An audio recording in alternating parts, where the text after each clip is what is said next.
Veggie's wig should be behind you. You got to stop bringing up irrelevant details, Lumberjack Shaggy. I'm going to ban you so you have time to think about that.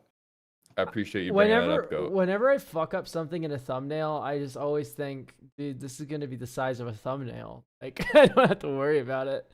And it's also, if somebody, with the quality of my thumbnails, I think it is better for there to be an obvious error. Because I think an obvious error will at least activate somebody's brain a little bit, whereas right now, my thumbnails create no neuron activation. Like, you want good neuron activation, but if you see a thumbnail where you're like, wait, how did they fuck that up? At least you're thinking about it now. At live stream, the link to Twitch. Rogue Ninth, thank you for the Prime sub. Welcome to the dog home, my friend. And Lord Xavier, thank you for the 7 months at Tier 1. Welcome back to the dog home. As well as Goth Imposter, thank you for the Prime if I missed that. Little Mixed Doom, we'll get the point redeems in a minute. We're going to finish, let's finish doing all the setup here first. Because I also want to go live on TikTok and Instagram. Instagram? Because I'm tired of being a failure. I am tired of being a failure. All right? Let me work. Let me work. Instagram's crazy right now, though. Are you just gonna be in between like Agartha edits? Dude, Instagram's crazy, and my Instagram account has been like collateraled by a fucking bot farm. So there's also there's very little natural engagement. It's gonna be a hellscape. Who cares? Ludex Avison, thank you for the Prime. Hell yeah, Ludex. Is it Ludex? I don't know. I just say stuff. Kartoffel of Doom, thank you for the Twitch follow. Welcome to the Doghouse. Thoughts on Is It Lessons Mauled? Exhausting. Exhausting. I left school for a reason. I don't use my degree for a reason. It's Iudex? Wait, that's not an L? That's true. No, it's Ludex. Let's not. That makes sense. Koileen, thank you for starting a scam train with your Prime sub. Hey, why can somebody go into Elk's chat and redeem a Prime sub asking them why they haven't accepted my stream together invite? Oh, you mean the one you said 5 seconds ago? Thank you for the Prime sub for the 8th month in a row. Welcome back to the dog home. Agamon, you did not miss the card redeems. No. Oh yeah, I have you already cropped down New Elk? Because I am my full glory. Then I crop it down and post. So you have to do some work there, buddy. Holy shit! No, this is the stream now. Everybody, look. No, don't look at my ankles. Go away. Everybody, check this motherfucker. Check this motherfucker's toes. They got the Marquette fit. Oh, please. No. Computer enhance. No, that was meant for OnlyFans, man. We have a fucking split hoof happening here. Oh my god. And we have little like dusters. Oh my god, you're maid baiting. You're baiting like it's one of those old Victorian outfits where you have little frills around the ankles. That's crazy. How much did you pay those twink scientists? It's not enough. I've given them away most of my savings to the cuteness engineers. Yeah, I have a bunch of different expressions on this one. It's cool. All right, great. I think we are, let's see how. All right. Me baiting? I'd never bait anyone ever in my entire life. God.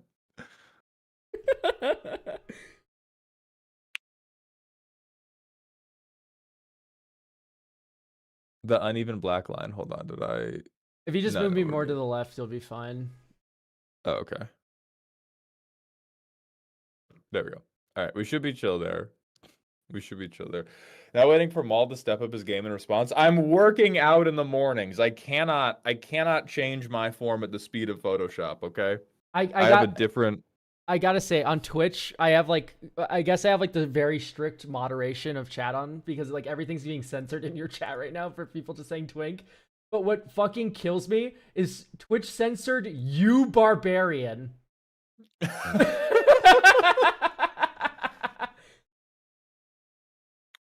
Elk, which FNAF animatronic is most smashable? There's a few. Where you kind of just have to be like, damn. Way to go, Scott. You really made a fuckable robot. Way, way to go, Scott. You really figured out suits. There's a few? What do you mean there's a few? Of course there's a few. Be a little real, All right, hold on. I actual gotta milk. go. I gotta go live on TikTok. Elk, have you played Expedition 33? I've not played Expedition 33. No, I have not Dog. I have not played the game Dog, of the year. you gotta. I know I will love it, and that's the bad thing because I have to finish Disco Elysium first, and then if I start playing Clair Obscur, I'm going Here's to. the thing about Disco Elysium: you do not have to finish that. Here's the thing Here's about the important thing. once I start playing Clair, like Expedition 33, I'm immediately just gonna be like, okay, well this is my life now, and then I'm gonna not do anything but that for 50 hours. Z and I started yesterday, and I was like, "What if today's stream we did Expedition 33 after we finished custom cars? What if we didn't do? What if I didn't do any of my other work?" I almost forgot about the custom card stream today, and I almost went live with Disco Elysium like 40 minutes ago. It was you typing in the general chat of the creator Discord. It was me making fun of you for being hungover. It was me being like, "Oh my god, this motherfucker's gonna ruin the stream. Yeah, This motherfucker's gonna ruin it." And you know what? I almost did. I almost. All right, I gotta reset this camera. I was partying so hard last night. It was so fun. I was at. Did you do anything for New Year's? I was live on Twitch playing Clair Obscur with Z. Oh well, that's it was cute. very fun. You know, it was extremely fun. Chilling with your partner, playing games. That's a fun way to spend New Year's. I was at the Mission Ballroom here in Denver. Magdalena Bay live. It was cool. That's pretty sick. Let me. All right. Are we docked fully? Because I don't think I'm gonna. We should be docked. I did it outside of the stream together thing. I did it off of a little like pop-up I got, so that might have not. Oh yeah, okay.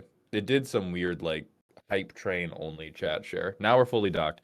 Vira Dragon, thank you for the 1 month with the tier 2 sub. Welcome back to the dog home. Now close your. Fucked up. Dog. You know. You came on this call to help me with my analytics. You know what's been going on. Please, my family needs. I still have my bot farm on for you. Oh, thank you. Okay. As long as the bot farm's on. What do you think of Jelly Haha Elk? I bought her record there and also her T-shirt. I don't have a record player. I bought them for my friends who are probably going to be into her. So Jelly Haha was really good though. I liked her album Switcheroo. It's cool. She didn't play Normalize though, which fucked me up because I do like Normalize. Everyone's been saying this. I take a break from Magic for a few months and suddenly Elk is hot.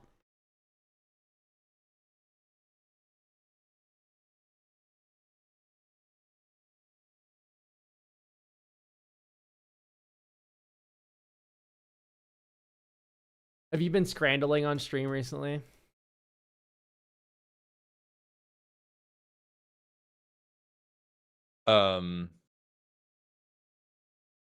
No, and 1 second. We have to take the within 10 seconds of me posting this thumbnail to the Discord chat where I'm supposed to post them, Airball was like, "Hey, you know that's gonna make people think this is a clan joke, right?" And I was like, "Huh?" No, you're right. Fuck. Yeah, and so we're taking the cross away. We're keeping the flames. Yeah, you can't you can't do the cross and flames combo. That's right. Yeah. I'm so unproblematic that didn't even cross my mind. You know what I mean? Shut it's just the so fuck innocent up. and pure. Shut the fuck up. Yeah, you can't burn crosses. Actually, that one's bad. Yep. All right. All right. They got us. They got us. Okay. We're live on TikTok. It's all happening. This is where it happens. I'm gonna go live on Instagram and see how long it takes for somebody to call me the N-word. Oh my gosh, YouTube chat has been off the rails recently for me. Really? See, the thing is, with me, my YouTube chat is just like, it frankly, oftentimes dead. I'm sorry, guys, because I don't have good chat incentives for YouTube because they don't have like Twitch channel points, and so they can't do any of the raffles or shit. But YouTube chat is typically like reasonable people. There's only like 3 of us here. Shut the fuck up, Sam. Yeah, I'm doing my best. yeah. Most of the time, Haze of Rage, by the way, is the random Scryfall card for Ori. That's a very good one. This is a good combo card. It's with Storm decks if you have a lot of cost reduction. Because if you can make more mana, What are you? it has What buyback. nonsense are you talking? What nonsense are you? What are you talking about? Haze of Rage right now. That's not a custom card. That's a real card. Well, I have a random That's a real Scryfall card. redeem. Okay, well we have to set channel points live to review custom cards. How dare you? Well, you have to do that. That's not my job. 10, 9, 8, 7, 6, 5, 4, 3, 2, 1. All right, they're live. Yeah, I think it's just I don't know why I do that so antagonistically, but I do. I love it. I love. All right, that's all of them gone. Amazing. Thank you all for participating. There should be another wave. Hello, Pop Culture Kenku. Patrick, thank you for putting me on the main monitor. I appreciate you, dog. I appreciate you very much. Why are people allowed to send requests to be on other people's? I don't like how I like that we can like choose to co-stream. I dislike that you can send other people random requests to be like, hop on, bro. Wait, you can like poke them like if they're live and be like, yo, can I? You can do that on every platform now. You can do that on Twitch. It just happened to be on Instagram, but you can do it on TikTok too. Like every social platform, you can just poke people you don't know and be like, hey, can I pop into your stream hot miking right now? Presumably saying slurs. Oh my god, that sounds like so much fun. I need to do that more often. Hey, making a graveyard deck is ground seal good. I never built a graveyard center deck before. Elk, don't even chime in. I already got you. If only there was a 15-minute monetized YouTube video about the ins and outs of your graveyard. Pulling it up. What's going on? What do you mean? I haven't uploaded the graveyard video yet. That was just you haven't made that yet? God damn it! I'm trying to help you. I'm sorry. I have. I'm trying to help. There's a process where it goes writing a script and then recording it, and then my editor has to edit it. And that then... doesn't make any sense. Placeholder, no, you cannot jump on the hot mic to say slurs. I'm so sorry. A little bit of a spoiler, guys. There will be a graveyard video coming out for me. That's like about 15 minutes. Also, Ferris the Bear, thank you for the tier 1. By the way, Ground Seal, never... I mean this legitimately. If you're playing like a Golgari graveyard deck and you care about your graveyard, I am begging you, do not fucking put Ground Seal in your deck. Because here's the thing, if you're a Golgari graveyard deck, you're probably reanimating, or you're Eternal Witnessing, or you're regrowthing, and you won't be able to target your fucking cards in your graveyard. And then here's the thing, most Grave Hate that is targeting you, or it's not targeting at all. It just exiles all things, or it exiles all opponents' things, or target player exiles their graveyard. None of that's targeting you. Silas, thank you for the Twitch follow. Welcome to the Doghouse. Okay, we got to do some of these cards. You ready? Oh, yeah, absolutely. All right, let me... Starting at the top, like normal. Everybody on Instagram, we are streaming this live on Twitch, so if you want to see the cards, head there. Otherwise, you can just listen to me yell about them.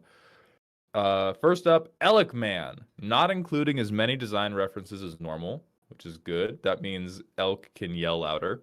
Yay! Ogor Leadbelker. A 4-mana red 2/4 with squad of 3 and reach. Engorge 4, creature deals 2 damage to each opponent. Activate only during your turn and only once each turn. Engorge is emerge, but for activated abilities. Yes, Engorge is I throat you, and that makes me do a special thing. I see. This card is fine. It seems awesome. This makes me just as sad as a common should. I like the squad, and then you squad it. You have 2 reachers, and then you can go like eat one of them. Then you can just reach all the way around.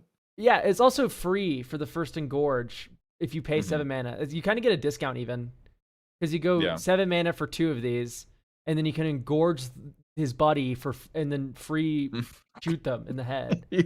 You pay 7 mana. One of your big creatures can just swallow the others, and then boom, get a little ping. I like how that works with squad. That's cute. I like it. Yeah. All right, Mornfang Rider, 5 mana 4/4 with trample. Engorge of 4. Put 2+1/+1 counters on this creature. Dude, these cards are so heat and limited. Yeah, that's Oh, a good comment. you I can think that's. you can also do this in combat too. You swing with this into their 6/6. What are they gonna do? Oh yeah, eat shit is what you're gonna do. Ooh. Well, I think this is within the range of how good a heat common is allowed to be, but this is a motherfucker of a common for sure. yeah, this one's fine though. I like it. It's good. Yeah, yeah. If I saw this, I would be like, God damn it, that should be a rare. And then I would play it and it wouldn't do well, and I would be like, this is the worst fucking card ever. It is one of those cards that are better Noblar. for your opponents. Yeah.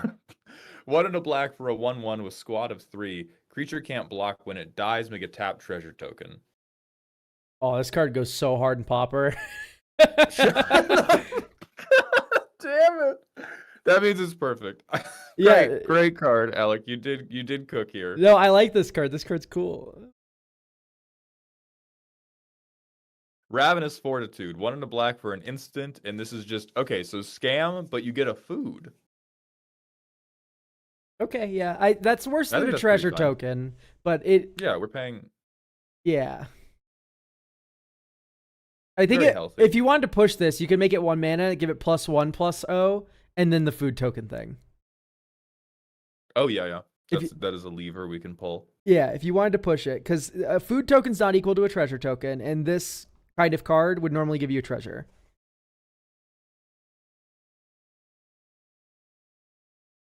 You keep getting these cards. I assume they're making a whole set. Are you gonna eventually play this?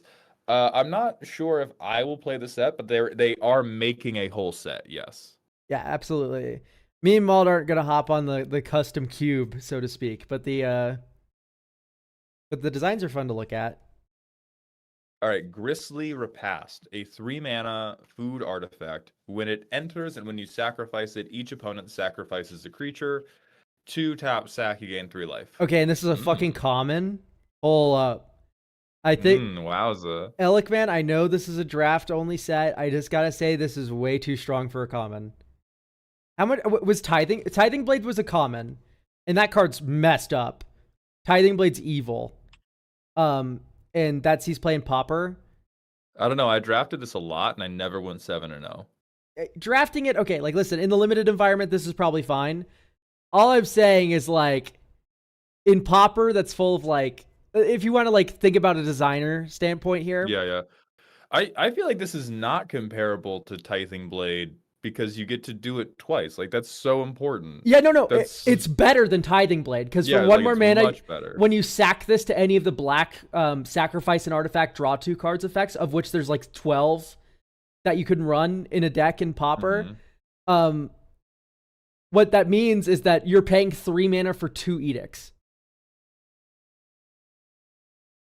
Yeah, I think this one is. I think this one's evil. I think this one's very evil. Yeah, like, oh, and God forbid you give Gliss of the Trader players this. Don't talk about Glitz of the Trader players. Don't talk about that at all.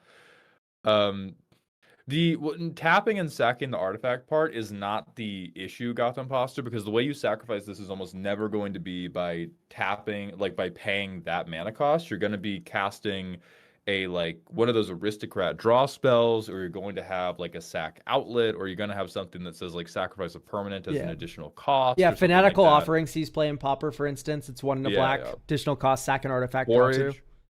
Yeah, I think rarity goes up. This is just a lot for double removal is a lot for a common. Also, Elk, who would win, you or the baby who wins every fight? I'd win. That's exactly what I said. That's what I like about you, the confidence. I'd win. At times, reckless and brazen. A baby could never beat me. I don't even care if it's a baby that wins every fight. It's that baby's losing. I could kick a baby across a room. But the baby wins every fight, not if he's dead. All right, Ogre Firebelly, 4 mana, 3/3. Whenever you sack a permanent with mana value 1 or greater, it deals X to any target where X is half the sacked permanent's mana value rounded up. Okay, so this is Cool. I like this actually. Yeah, I think this is the type of payoff I would need to feel good about sacrificing my blockers. Yeah, and this Like is some oh man, this is so cool with Engorged. Like, right? You like, yeah. yeah, you play Oh, this and Gorge a down. squad creature. Yeah, exactly. You shoot someone in the head for like, what is it? It would be like 2 for the 4 drop one, Yeah. and it does it to any target, so you can like shoot down their blocker. Oh. Oh god, and if you're in Jund and you have that green guy, the Mornfang Rider, you're never blocking. You're never blocking. Yeah, like, oh, I'm imagining like a Jund living death turn. You know what I mean? Oh, don't even say that. Don't even say that. We've only just begun the stream. All right, Stonehorn Beast Rider, 6 mana, 4/5, trample, engorge 4, monstrosity 2. When this creature enters or becomes monstrous, destroy up to 1 artifact, enchantment, or creature with flying you don't control. Yeah, I think this works perfectly fine. I think that's pretty solid. I like how it splits Jund and Bant pretty well. Like I could see you wanting to flicker the fuck out of this guy, or I could see you just trying to go, all right, big trample man. What if I killed you now? Yeah, enters and becomes monsters is crazy good. That's fun. Yeah. All right, Ogre Gorger, a 4-mana Rakdos 3/3 with menace, trample, attacks each combat if able, engorge 6, put 2 counters on him. If you sacked a permanent with mana value 3 or greater this turn, draw a card. Activate only as a sorcery. Yeah, that's fun. Ooh, that would trick me into sacrificing some creatures. Yeah, draw a card. Yeah, I get to draw. Oh, I could draw another creature with 3 mana to play and sacrifice to draw another card, and then lose my limited game to somebody who just built a wide board. But I don't know anything about that. yeah, I'm a fan of this one. Ogre Butcher, a 3 mana Gruul 3/4. Whenever you activate an ability of a creature you control that is not a mana ability, target creature you control gains trample and gets +2/+2 until end of turn. This ability triggers only once each turn. Yeah, that seems fine to me. It works with Engorge, of course, and then you just kill Hmm. them. Great Yeah, I time. like this. These payoffs are making the Jund archetype feel better and better. Because the first couple cards we saw, I think it felt a lot like a trap. Because it was like, oh wow, I get to go down a creature to for +1/+1 and menace for a turn. But these are hot. Yes. All right, Blood Pelt Hunter, 4 mana Gruul 3/3, trample reach. Whenever you activate an ability of a creature you control that isn't a mana ability, put 2 +1/+1 counters on this creature. Triggers only once each turn. That's fucked. Yeah, 4 mana 3/3 trample reach, and then just like whenever you start gorging, this thing just starts growing and killing you. That's cool. This is the throat goat. Holy shit. Oh yeah. I do think you've hit a very good line of like none of these really seem too broken, but I can see all of the like air quotes broken stuff you would want to do with if in like pre-release or in drafting this set. Yeah, like this. These also like unlike other factions, like the earlier factions you would send in, Elikman. This feels cohesive. Like everything feels like Yeah. it's not only do all these cards feel like they go together. It feels like if I drafted Blood Pelt Hunter in the Naya like deck, I would be happy with it still because it doesn't just trigger off of whenever you engorge something. It's like whenever you use an ability that isn't a mana ability, which the other Hmm. factions have too. Yeah. All right, El, can you take us through the next 10? Sure. Gulping Bite. It's a Jund instant. Target creature you control deals damage equal to its power to target creature you don't control. When excess damage is dealt to a creature an opponent controls this way, they lose X life and you gain X life, where X is the amount of excess damage dealt this way.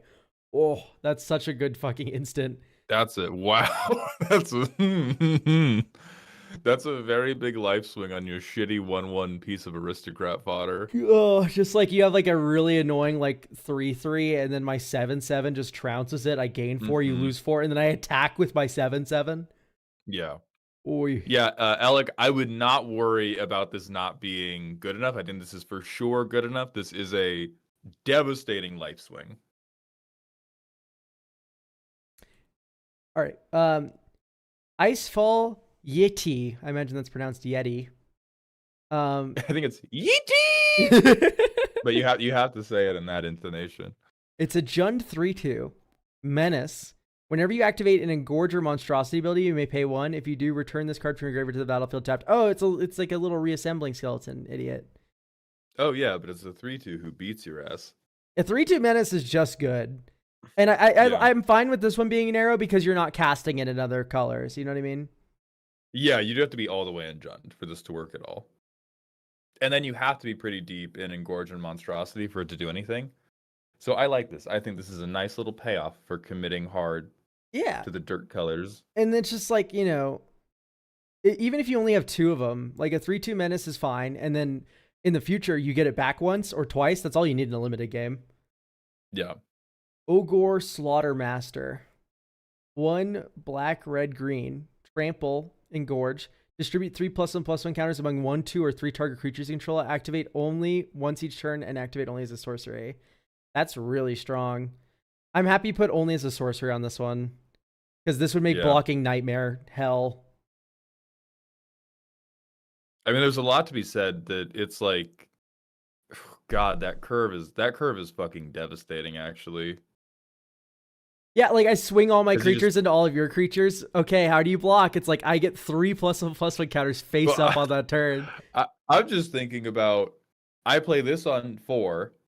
I don't have shit to play turn 5. It doesn't matter because worst case scenario, this guy's a 7/7 trample now. That's I'm also imagining the world like if this wasn't a sorcery where you go to blocks and then you just sack one of the creatures that is getting blocked that wouldn't have lived anyway to help pay for the engorge, and then you put the counters on the other creatures so they win combat. Oh, like it's that's disgusting. So I'm happy it's sorcery only because this would be like 4 mana Elesh Norn. Yeah, I think it's probably enough handbrakes, but holy fuck, would I hate this card? I would hate you every time you played this against me. Yep. Okay. Frostlord on Stonehorn. 3 black, red, green. Creature, Ogre Warrior, Trample Haste for 5/5. That's pretty good for 6 mana. We're already like Palladium Moors kind of power level, which is a pretty decent card. Engorge 5, Monstrosity 3. Okay. When this creature attacks, it deals damage equal to its power to up to 1 target creature you don't control. If this creature is monstrous, excess damage is dealt to that creature's controller instead. Oh, ram through, dumbass. What's up? How you doing? Dude, this is a very powerful card. This might need to be 7 mana, Elikman, because Glorybringer's 5, and that Glorybringer is still in Vintage Cube. But it is a 3-color. It is a 3-color rare. Zixford, thank you for gifting 10 subs. Welcome back to Dog Heaven, my friend. I appreciate that generosity. Because Glorybringer's mono red, right? Glorybringer is 3 red. Yeah, so I think that's a lot less restrictive than 3 Jund red green. I guess, but it's like I think mana pips become less of a restriction the more expensive the card becomes. I kind of agree with that, and I kind of don't. So I think we should make like a 2-hour YouTube video about it. I agree. I think for the limited environment, not super true. At least in like the outside of like Vintage Cube. Yeah, Glorybringer also exerts. And this doesn't exert. Yeah, that's fair. Galaxy Tab, thank you. I'm so sorry I got you back into Magic, but I hope you're enjoying the ride. It's really good, but rares have to be really good, right? I mean, Glorybringer's really good. That's the thing. This is really good too. I'm saying like maybe make it 7 mana or make it like a 4/5 for 6, right? Then it's on par with Glorybringer until you monstrosity it. That's fair. Yeah. You can also make the monstrosity there's a couple knobs you can change besides the mana cost here, but I think it is too strong right now.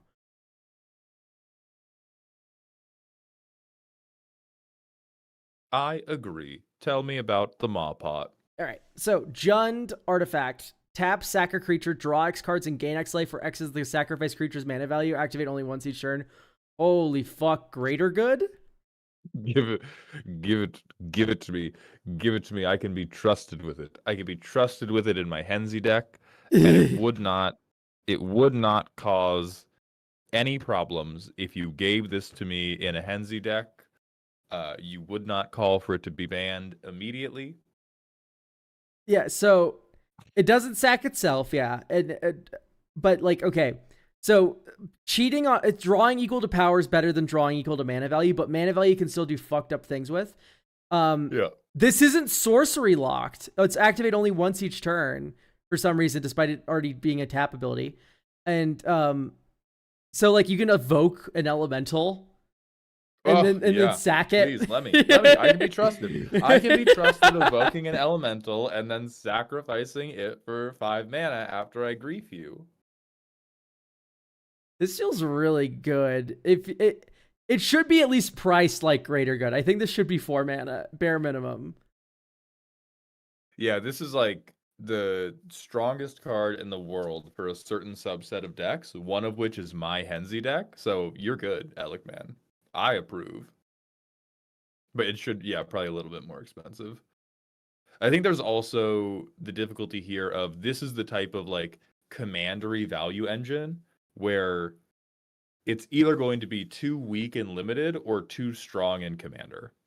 Yeah, like here's another thing too. This isn't sorcery locked, so you can go like block with my fucking idiot 4 mana reacher, and then sack him and draw 4 cards, gain 4 life. You're not gonna win that game. Not like your opponent. You have no chance. You are like they just drew 4 cards, gained 4 life, and they also prevented the combat damage. Yeah, but it's a rare, so I should win. Like I drafted a rare and you didn't, so I should win. Like low key, that is a little true. Like I'm not saying we should sorcery lock this, but it probably should be 4 mana. All right, tell me about the Tyrant. Ogre Tyrant, 1 Jund for a 4/5 Menace Trampler, Bully in the first degree, Engorge, 5 total mana, including like it's 2 in Jund. You lose X life and draw X cards, where X is the greatest mana value among permanents you sacrifice this turn. Activate only during your turn and only once each turn. Okay, so it's another mana value matters card. This is just the pot, but on a dude. Well, pot on a dude and a lot weaker because you're losing life. You can only do it during your turn. But I guess you get a Menace Trample Body. So it's hard to say definitively worse. It combos with the pot. Because you give me more pots, man. You sack a thing to the pot, and then you activate the Ogre Tyrant, and you draw twice as many cards, and you're neutral in life. Yeah, but how are you going to get all those creatures? You need 2 different creatures to... No, you don't, because the Engorge doesn't have to sacrifice anything. You've already sacrificed something to the pot. Oh, true. Yeah, you just use a bunch of mana. Yeah. Yeah, I think my Henzi deck needs it though. I don't know what the fuck you're talking about. 4/5 Menace Tramples. Okay, at rare, yes, absolutely. This is a fine stat line. We're in the big 2/6. You better see a 4 mana 8/9. Get ready. Lorwyn's coming. I think maybe it should be a 5/4 if you want to like have this number of stats, just to stop the Siege Rhino problem where you're like staring at each other.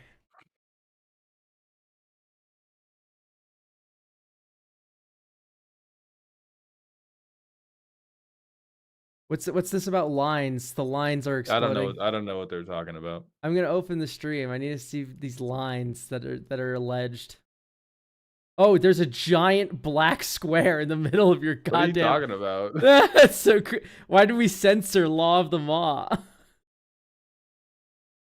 Look at I flipped your avatar so it looked like you were... Well, I don't know what to do because I wanted you facing the cards, but now your eyes are like you're looking over your back shoulder as you talk.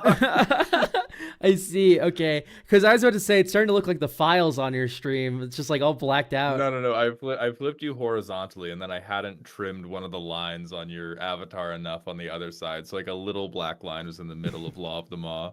All right, Law of the Maw. Jund enchantment. When this enchantment enters, return up to 1 target creature card with mana value 3. Okay, so it's an unearth. Whenever you sacrifice a permanent with mana value 1 or greater, put X +1/+1 counters on target creature control, where X is the sacrifice permanent's mana value. Oh, this with like Fury unbanned in Modern. Can you imagine Grief and Fury? No, I don't want to imagine. Oh my god. We banned it for a fucking reason. Anyway, give it to my Hensi deck. Thank you. I can be trusted. I'm a reasonable man. It is flickerable. If you brought back Felly, it's like a pre-war formal wear. Yeah, absolutely. Elegman, yes, I think this one is good enough now where I would like try to do it and risk getting my ass beat because I tapped out on turn 3 for not a creature. All right, here comes Ogre Iron Gut. X black red green Ogre Warrior. Squad, sacrifice non-land permanents with total mana value 3 or greater. Trample haste. Exhaust, engorge 6 mana. Put a double strike counter and 3+1/+1 counters on this creature. Fuck no. I am mind booming. I am a Jund boy. That is too good. You cannot be allowed to go, all right, turn 5, this guy. Can you remove him? No? Great. 8 power double strike trample. Oh my god. And I hit you for 5 last turn, by the way. That's way too good. You gotta pay 6. You don't have to pay 6. Okay, Hitman, I'm going to walk you through this card, the play pattern. We curve out. We have a nice like staring contest because we have a bunch of blockers or whatever, and we're not interested in swinging. Ogre Iron Gut. I sack half my board and replace them with Ogre Iron Guts. You know what happens next? You just need to pay 1 mana for each Ogre Iron Gut they don't block because you sack the ones they do block. Yeah. And then this one gets double strike and 3+1/+1 counters because you can sacrifice creatures to pay the engorge cost. Yeah, like it is a lot of total mana, and this is where total mana calculations are gonna trick nerds. But being able to go turn 5, like worst case scenario, turn 5, I hit you hard. Turn 6, I attempt to win the game. Is so fucking crazy. I think adding like a 1 in a black to the squad cost or something, or like just add or even 1 mana, just like 1 black mana to the squad cost each time you get a new dude. You can pay black and replace as many creatures with power 3 or mana value 3 or greater with these, but you need to pay a black for each one. Okay, but it is a mythic. Don't make me pull up other mythics and have this guy beat their ass, okay? Yeah, like mythics are good, but this is also like I play this turn 5, I win. I'm trying to think of a mythic as good as this one.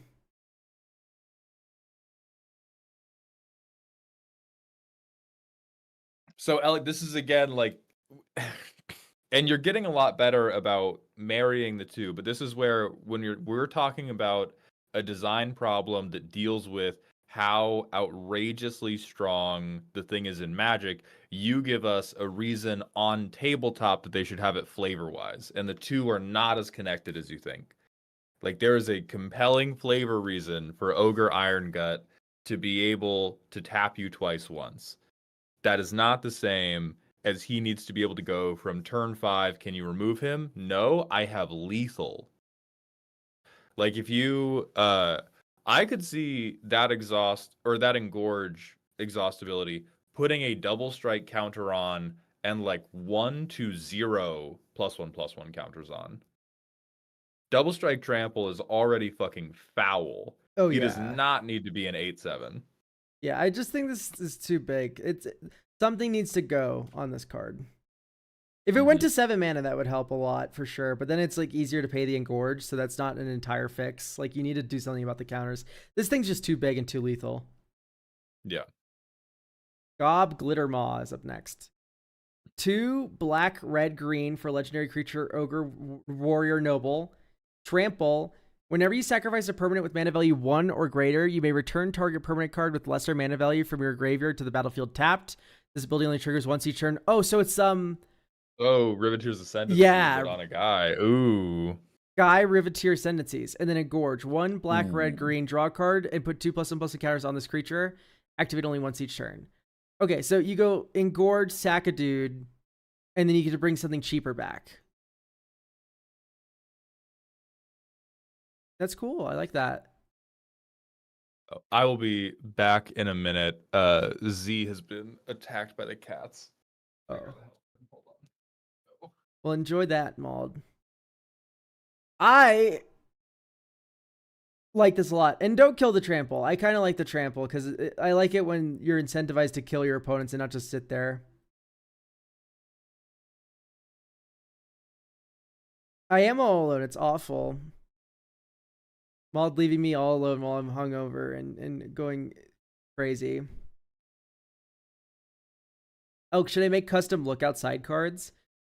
I guess. I mean, do whatever you want. You know what I mean? The free world. I like look outside. Who's the one lady from Look Outside? Look Outside characters.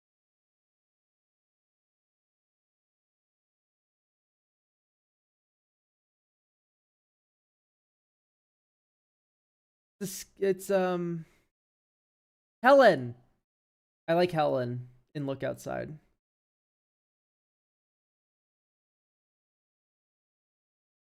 Helen's my favorite character.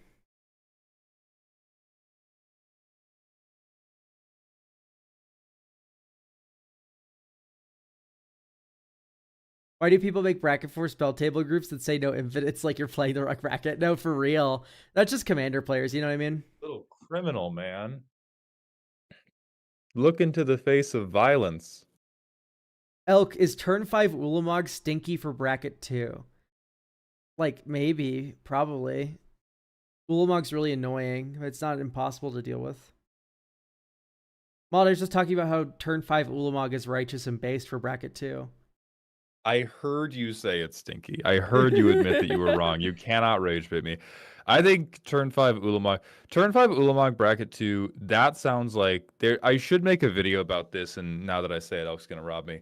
And Slubrious Snails probably already made the video about how there's a difference between what is acceptable at a given bracket with people you play with a lot and finding a game at an LGS. Oh, Like yeah. turn 5 bracket 2, like if you have a deck that's like, oh, I'm gonna try to high roll mana and get Ulamog turn 5. If I play with you every week, that's funny as fuck. If I met you at a convention, that is stinky as hell. I think Like I that. think a convention's different. The convention, I want the games to be over with as fast as possible. Please kill me with Ulamog on turn 6. Like I would rather have a 50-minute game or like a 40-minute game than like a 2-hour long pre-con game at a convention, though. You know what I mean?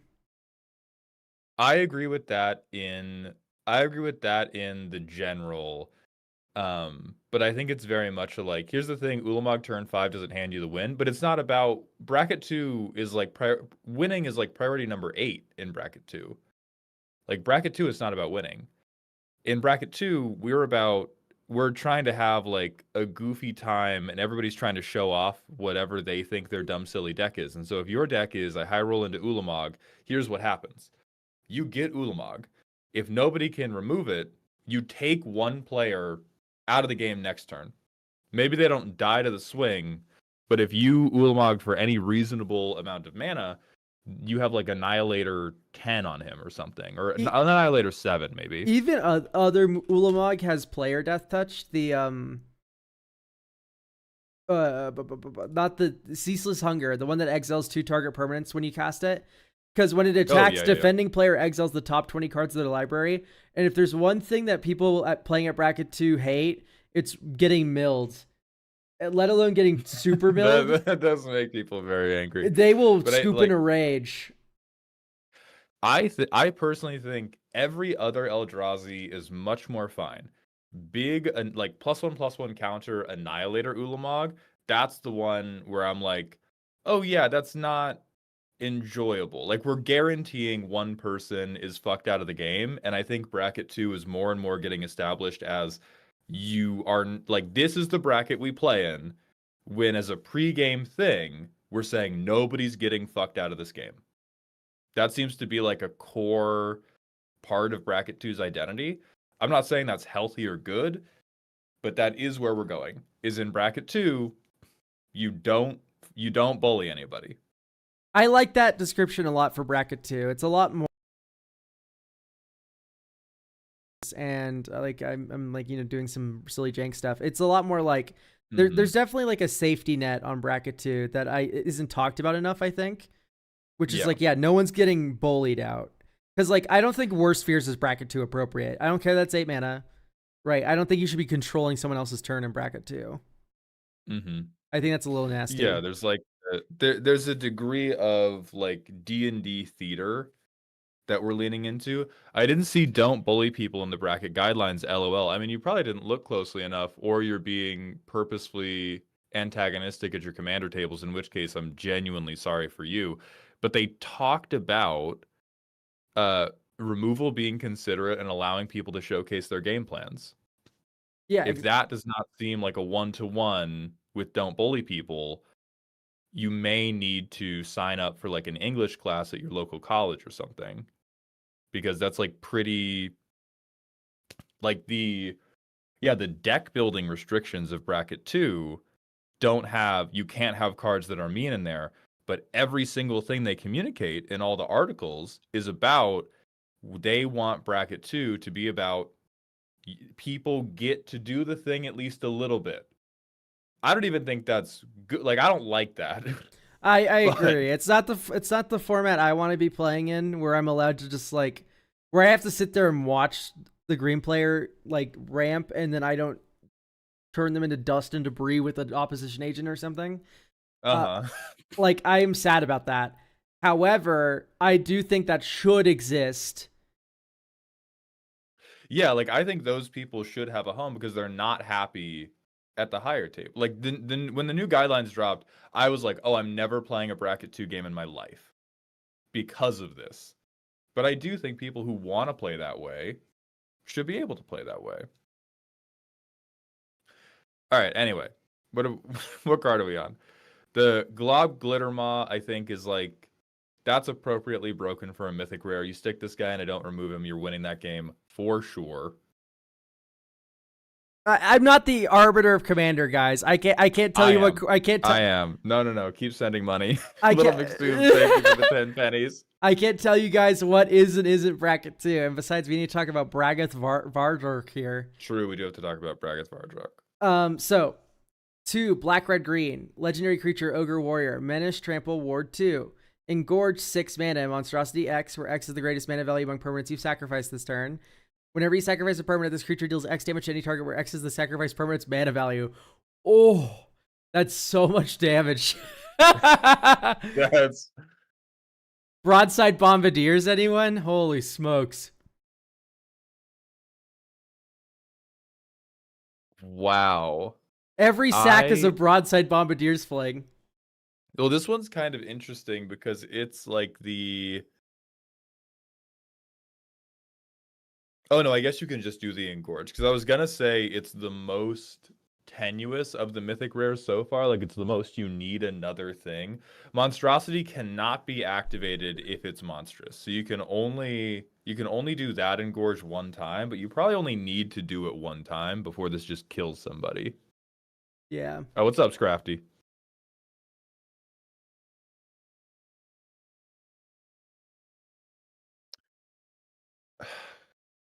I wow, that's good. Mm-hmm. Wow, that's fucking good. I mean, so you would go turn 3, you maybe have turn 4, you have a 4 mana creature. Turn 5, you have this. Turn 6, you sack the 4 mana creature, and you make this an 8/10 with Menace Trample, and you deal 4 to somebody. Yeah, I would say kill the ward 2 on this. Yeah, he doesn't deserve ward. He deserves to get shot in the head. Yeah, because here's the thing: if you have a free sack outlet in play, which engorge is, by the way, then you can kind of just like, in response to a removal spell, nuke your opponent anyway. True, yeah. So like, why is ward here when you can just like free sack a bunch of shit and punish whoever tries to remove it? Mm-hmm. I agree with that. Is it a gorge do sword not story? think- Not always. Yeah, I know. Yeah, I don't think as a default it is. Okay. Even though he's super reliant on other synergy pieces and cards on board to be valuable, I think super reliant is an overstatement. He is reliant on you having any other creature, at which point he is Yeah, the biggest Voa cheater is you've super reliant seen in your on life. other synergy pieces on board to be valuable. True. It's like, it's like, yeah, but it's elves. Do you know what's in Jund? Sack. It's like Yeah, it's like in my mind, it's less about because he requires synergy pieces for whenever you sack a permanent, deal X to be crazy good. But if you just play him when you have an expensive creature on board, like he's good. That's it. I need the any body. the build around for Bragoth is that you have a decent Jund sacrifice deck and you curved out. And it's gonna blow you away how often that happens in Jund because you're in green, and how often you sacked because you're in Rakdos. It's like it works perfectly. Mald, what the fuck is happening in Instagram chat? This is the problem of, listen, I knew this Instagram stream was going to be a little scuffed. Instagram, I apologize. But when you're on a call with somebody else that the stream cannot hear and I cannot address them directly often enough, people get a little crazy. That's what's happening. Voja also has Ward, and he's wrong to have it. He doesn't deserve it. Yeah, like Voa Ward is like one of the most complained about things on the planet. Overall, I think this is cooking. I like this archetype a lot. It looks fun to draft. A lot of the pie in the sky dreams look both achievable and truly, truly fucked up, which is perfect. So I like these a lot. Oh yeah, for sure. I like a lot of these cards. Oh, I have to do a manual ad break. Do you have to do a manual ad break, Elk? I don't think we've even hit the button. We got to hit the button then. We're laser beaming ads into your brains, and then we're going back to custom cards. Okay, great. So let's talk about Scrandle. Let's talk about Scrandle and what it can do for you with the power of Jesus. Zillor, they do have Spider-Man and Magic. Yeah, it was a really bad set. Okay, I'm looking at the world's saddest hot dog and pie, chips, peas, and gravy. Oh. But that saddest hot dog is... Oh, but why is it always English food, man? It's Scrandle. I guessed right. I guessed right as well. That one's the easiest one in the world. What the fuck is Zapikanka? It looks like cheese on bread. Yeah, with like ketchup. I do love $1 hot dogs. I was gonna say if I could get a hot dog for $1. I'm voting for $1 hot dogs. Yeah. Okay, grilled salmon or loaded fries. Two things that actually look on the verge of good. I'm not gonna lie. The moment you cook salmon, that shit is nasty as fuck. Salmon is like should only be eaten raw. I love salmon sashimi so much. Okay, I also love sashimi and like motherfucker fire. I just can't do it. The loaded fries look so good, and that's I'm gonna go for the loaded fries because on default I don't trust fish that comes in one of these like shitty cardboard baskets unless we're like on a beach. I am so hungover, I would destroy those loaded fries right now. Oh. Also, by the way, salmon is... chat. Everyone's like exploding. Listen. Salmon's just better raw. And the moment you cook a salmon, you've ruined it. That's where you're raging. If you sear a salmon... It's still amazing. It is still amazing cooked. If you sear a salmon or sear tuna, that's okay. But the moment you cook it all the way through, that shit turns vile quick. I'm telling you. This shit sucks, by the way. I'm looking at like two of the nastiest foods I've ever seen. I guessed a thing that shouldn't have won, but I knew it would because the people who vote on Scrandle are incorrect. I would rather... so here's my thinking with that one. I'm not going to eat either of them. I'm just going to throw them both away. So I'm just going to pick the cheaper one that I have to buy. Real. Oh my god. Okay, the next one was easy. That was easy as hell. Next, I don't want like no fucking taste. Burt Wiener. No, thank you. What the fuck is wrong with Italians? Okay, I'm sorry. I'm chill. All right, I'm at two really good ones here. This one's really funny. I got 7 out of 10. I see chicken, Big Mac, and chips and sausage and bread, and that is vile. Oh my god, it's landslide. Double cheeseburger. I'm gonna rapid fire these. Yeah, you got it. Philly cheesesteak or chicken roast dinner. Chicken roast dinner for £5? That's like pretty good. Garlic octopus. Okay, I see why you were Uh-huh. crashing out. You see I ran, yeah. What in one? Mm-hmm. That shit's evil. I'm gonna have the loaded sausage roll every time versus the normal default sausage roll. Okay, I got 7 of 10. Second seven, I have looked at you. I take glances at you. What's your take on Cruel Entertainment being bracket 2? This is another one where I'm like, if we play together every week or multiple times a week, having Scott control Sarah's turn and vice versa is very funny.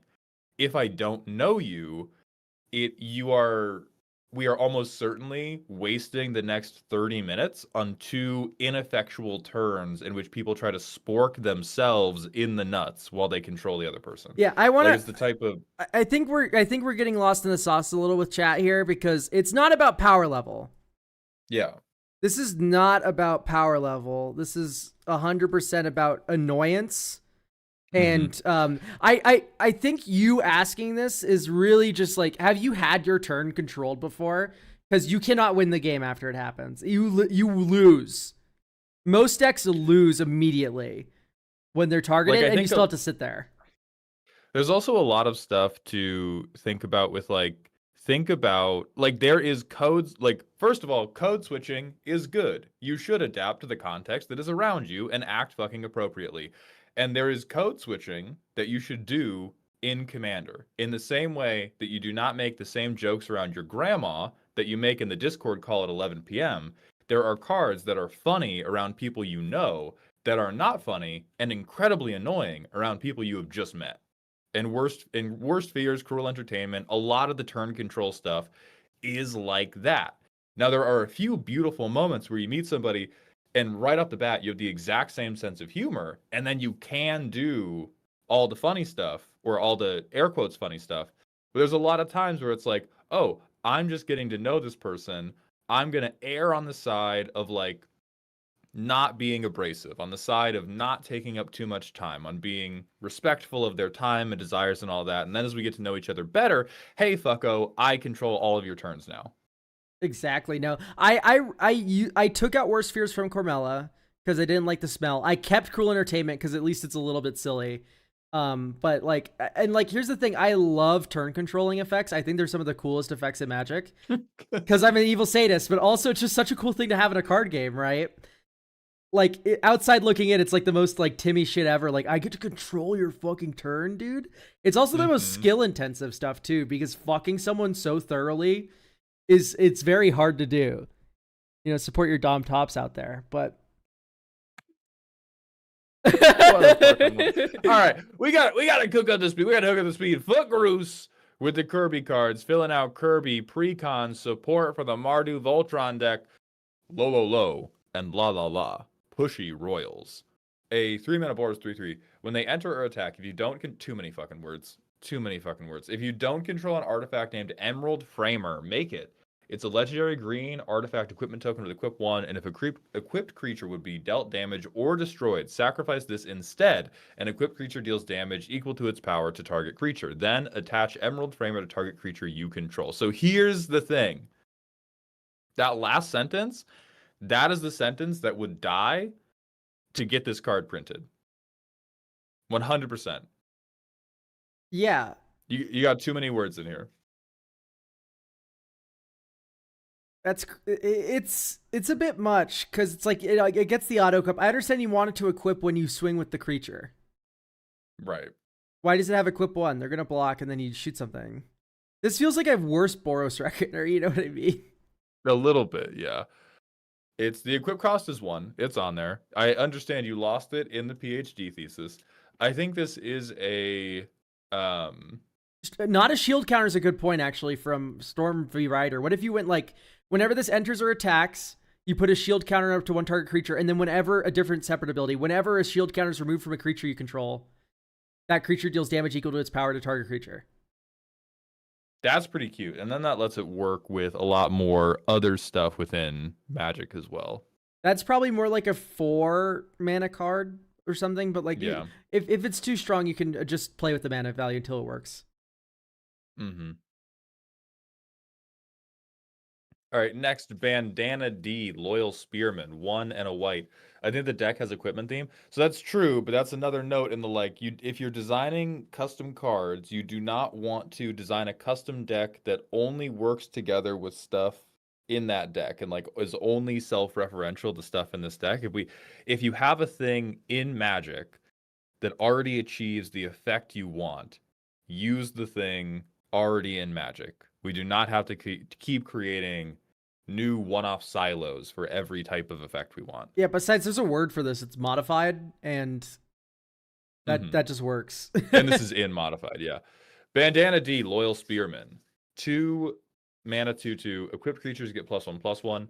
Whenever a non-token equipment or aura enters under your control, make a colorless token artifact equipment named Spear with equipped creature gets +1/+0 and reach and equip 1, then attach that token to target creature you control. We got it with the nonsense. With the nonsense. I'm detecting a fetish of some sort here. I'm detecting a sword-based fetish. We're gonna raid Footgroose's home. Hello, baby. Like, where are the card keys? Why would I know something like that? Why you asking me crazy shit? You're asking me crazy shit that I don't. These are different. This is... Thank you. I'll be back. Can you bring me up the crystallized ginger? Yeah. Thank you. Yeah, so yeah, the FBI. Go off. don't attach it to the thing, and then this card's fine. Like, we already have things that make things when you do things, and those cards are already very good. And it's because it's like for affinity, right? Or like whatever.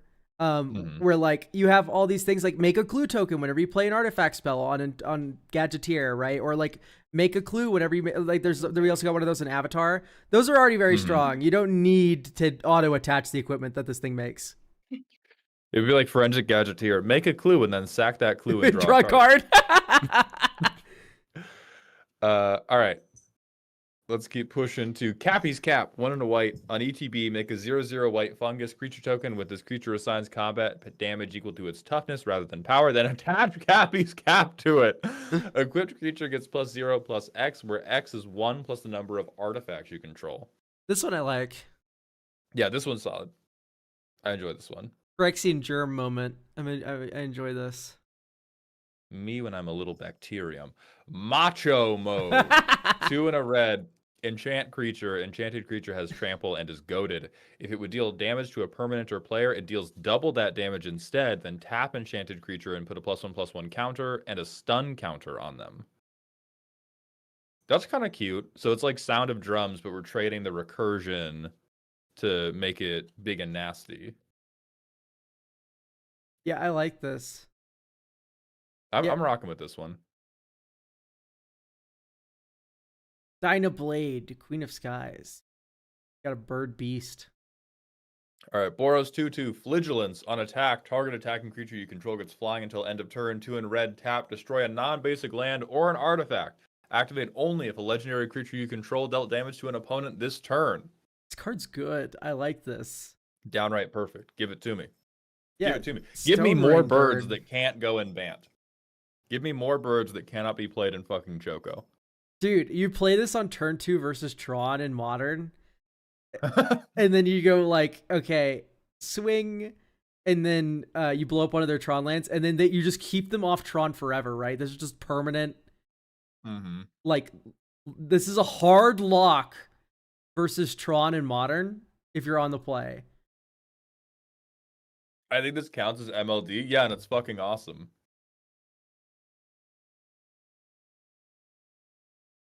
Okay. I love these overall. I just think that if the FBI raids your home, they're going to find a Roomba with 80 knives taped to it. Alec Man, I do see your questions. I do not have any requests at this time. Thank you, though. All right. 5 Nights at Freddy's cards from Little Mix Doom.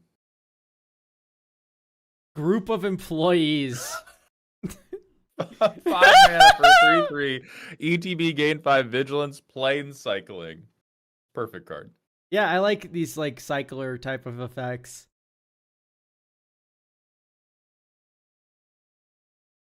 Absolutely right amount of dog shit for what we're trying to do here. Wait, what? Group of ghosts. 5 mana 3/3. What? Oh, no, they just agony counters. It makes me lol. Oh, yeah, agony counters. I don't remember if you've seen any of this. I've not seen a second of it. Okay, so it's if you have an agony counter at the beginning of your upkeep, you draw a card and lose a life. Okay. Anytime you lose life, you lose an agony counter. I see. Okay. So this becomes it's a little Phyrexian arena for 3 turns, and you get a 3/3 Death Toucher. Yeah. And it Swamp Schneikels. Mm-hmm. Okay. I see the vision. I think that one I might talk. That one I might talk. Or take. Holy shit. Yeah. All right, group of investigators. 5 mana scry 3, print it. Yeah, Island Cycling 2, Ward Ward 2. Ward 2 for no reason. Ward 2 for no fucking reason. Well, they're feds. You can't hurt them. Oh, true. Never mind. For a good reason. For a very good reason. Group of friends. Oh, make more bodies, and it does trample. Dude, this is this is the fucking bomb uncommon from Bloomborough, the bunny one, where it's Celestia hybrid, Celestia hybrid. And this is the same card, except it has trample. That card is so fucked up in Bloomborough Limited. This 5 mana make 3 bodies is broken. As always, the green card's better for no fucking reason. This is Grave Titan. Right. The nonsense. I've talked about the nonsense many times on this stream. It has to cease. Group of Police. 5 mana, 3/3 menace. ETB, deal 3 damage to any target. That one's pretty solid. Holy shit, that card's busted. This is Glorybringer. I need to get a button to mute you. I have to get a button to mute you. Or I need a noise gate in OBS that will auto activate anytime the syllable glow comes out of your mouth. So this is in EOE set equals EOE type : dragon. We got Nebula Dragon. That's a 7 mana 4/4 flyer that enters and lightning bolt something. Mm-hmm. This is 2 less mana. You get Mountain Cycling and Menace, which is basically flying. If you okay. All right. If you Stop with the nonsense. Stop with the nonsense. Menace equals flying. It's the same amount of evasion, I promise. It's literally Menace is unblockable. Especially when I shoot your biggest creature, right? You do shoot your 3 toughest Why is my creature? biggest creature a 3/3? Why is my biggest creature a 3/3? Explain it to me. Explain it to me right now. Ragebait. This card's so good, Helios. What are you on? dealing 3 on because there's the Mountain Cycler for Avatar deals 1 damage to any target when it enters. Being able to shock anything is quite good. Nebula Dragon was really good. Mm-hmm. So yeah, I would probably make this 2 if we wanted it to. It's a little shock. Make everybody hate themselves. All right, next, Haunting Takeover. 4 mana Dimir Sorcery. As an additional cost to cast it, exile a creature card from your graveyard. Gain control of a creature or artifact with mana value X or less, where X is the mana value of the exiled creature. This is cool. I like this. This is cool. This can definitely cost less. I agree, yeah. Because at 5 mana, I can cast Bribery and take whatever creature I want straight out of your deck. Or I can cast Invoke the Winds and take whatever creature or artifact I want straight off your board. If we are making it conditional, I feel like this could be 3. Yeah, it's 3. If you have to set up for this, 4 is a little bit too much. But this is a cool idea. Oh, Freako, stop it. Freako? That's what I call my cats. Well, Z and I's cats are named Nico and Briar, and every once in a while, Freako will come out, which is where Nico tries to suckle on Briar. Elk, hate to be a bother, but did you see my earlier question? No, I did not. It's about if you have requests for cards you want to see from Elikman next time you join us. I really don't mind. I'll look at anything. I like Freako. I like Nico. He's so tiny. She's so tiny. Oh, they are named after the lead characters. Yes, Briar, you gotta fight back. Bummer. You can't just let her. Well, You I like them significantly less now that they're named after League characters. That's not true. You're gonna play League. We're gonna get you. Okay, Frico, come here. Come to Papa. That's a good girl. That's a good girl. Yeah, what if you just got to sit in my lap? Yeah. No, stay back. Stay back. You don't get to go up there. You don't get to go up there. Anyway, Sea She's Bonnie. so sick, dude. She's so sick. She's a little freak. We have a 2-mana Simic Rabbit Lobster here. Sea Bonnie. Oh, man. On combat damage, make a token copy of it. Okay, mutate bait. Yeah, this is Mutate Slop. That's for certain. You are right about that one. Little Mixed Doom, thank you for the 40-bit cheer. Sea Bonnies, little sea monkeys that if they get into your body will convert your flesh into more of itself until there's nothing left of you. Absolutely horrifying. So wait, this is any combat damage, right? So you can hit a creature and you're fine. This is permanent. It stays around forever. Like you have an infinite blocker, right? Because you block. I imagine this is meant to a player. To a player. No. Yeah, put to a player on it. Otherwise, it is unkillable.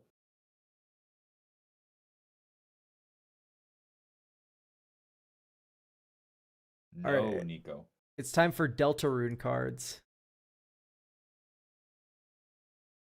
All right, these are only for Commander, so restrain yourself from mentioning Vintage Cube. If you mention Vintage Cube, I will scream. Okay. Snowgrave. 3 blue-black.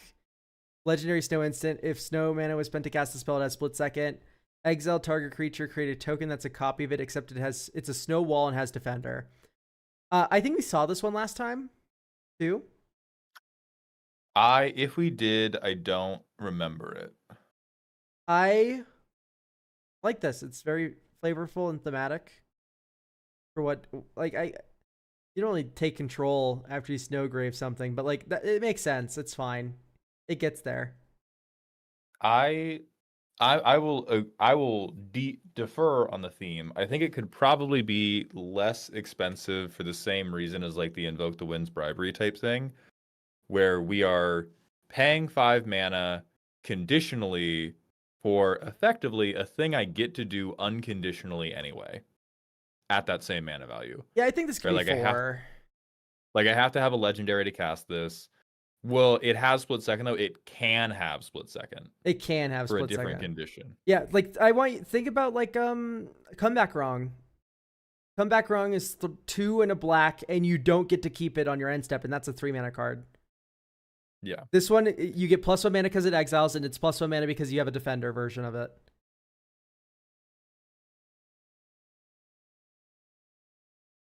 Carol Holiday. 1 Esper for a 3/3 Elk Advisor, legendary snow creature. When Carol Holiday enters, gain control of target artifact or non-legendary creature for as long as you control Carol. For as long as you control that permanent, it becomes snow.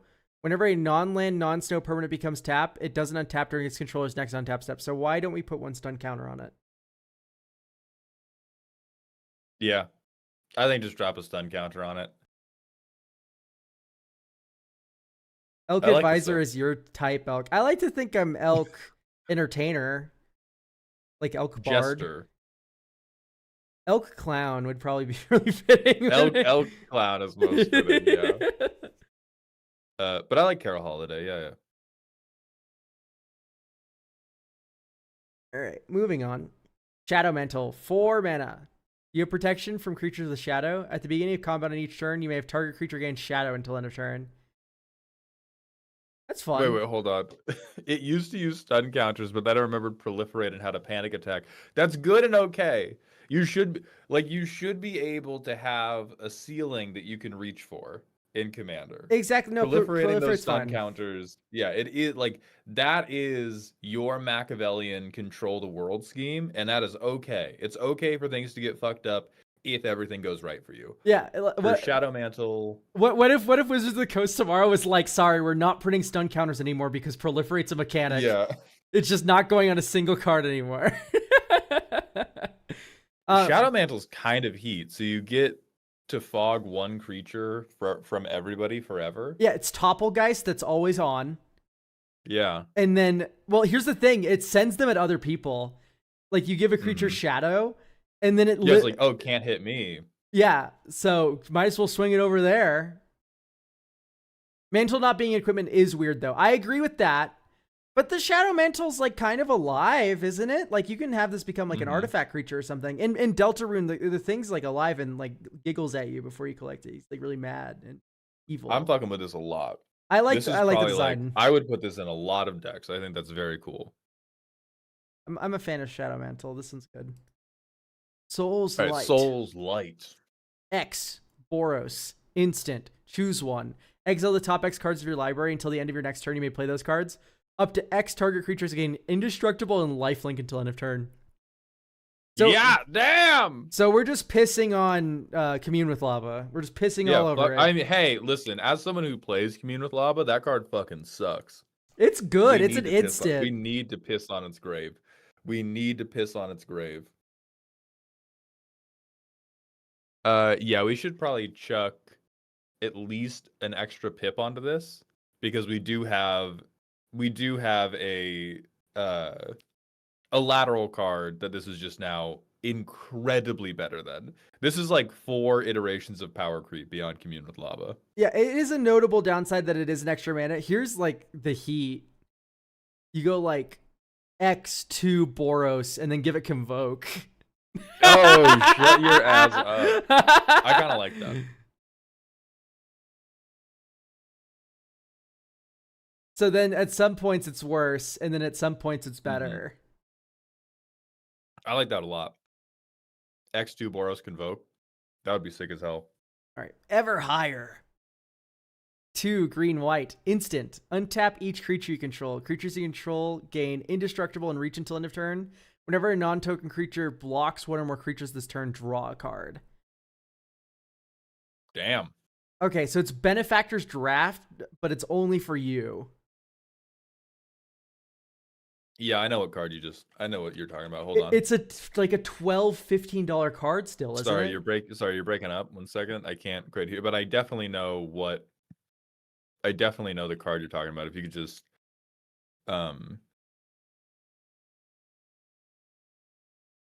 Oh, that's so weird. What the fuck? Benefactor's Drought is only for opponents. Yeah. Or it's only if your opponent's block. So this is... It's like a group hug card where you go like, untap all your creatures you can block now, friend. And then they block, and then you draw a billion cards. It's also insane. It's also just a combo card. Like people will put it under Isochron, and then they'll they'll fucking untap all their Llanowar elves with it, right? Like it's stupid. Yeah. I think this is cool. I like Ever Higher. Yeah, I think that's chill and good. Yeah, this one's pretty cool. I like that it's not only a board protection spell, but it's also like a pseudo fog that lets you crash out and then untap all your creatures and block with them, right?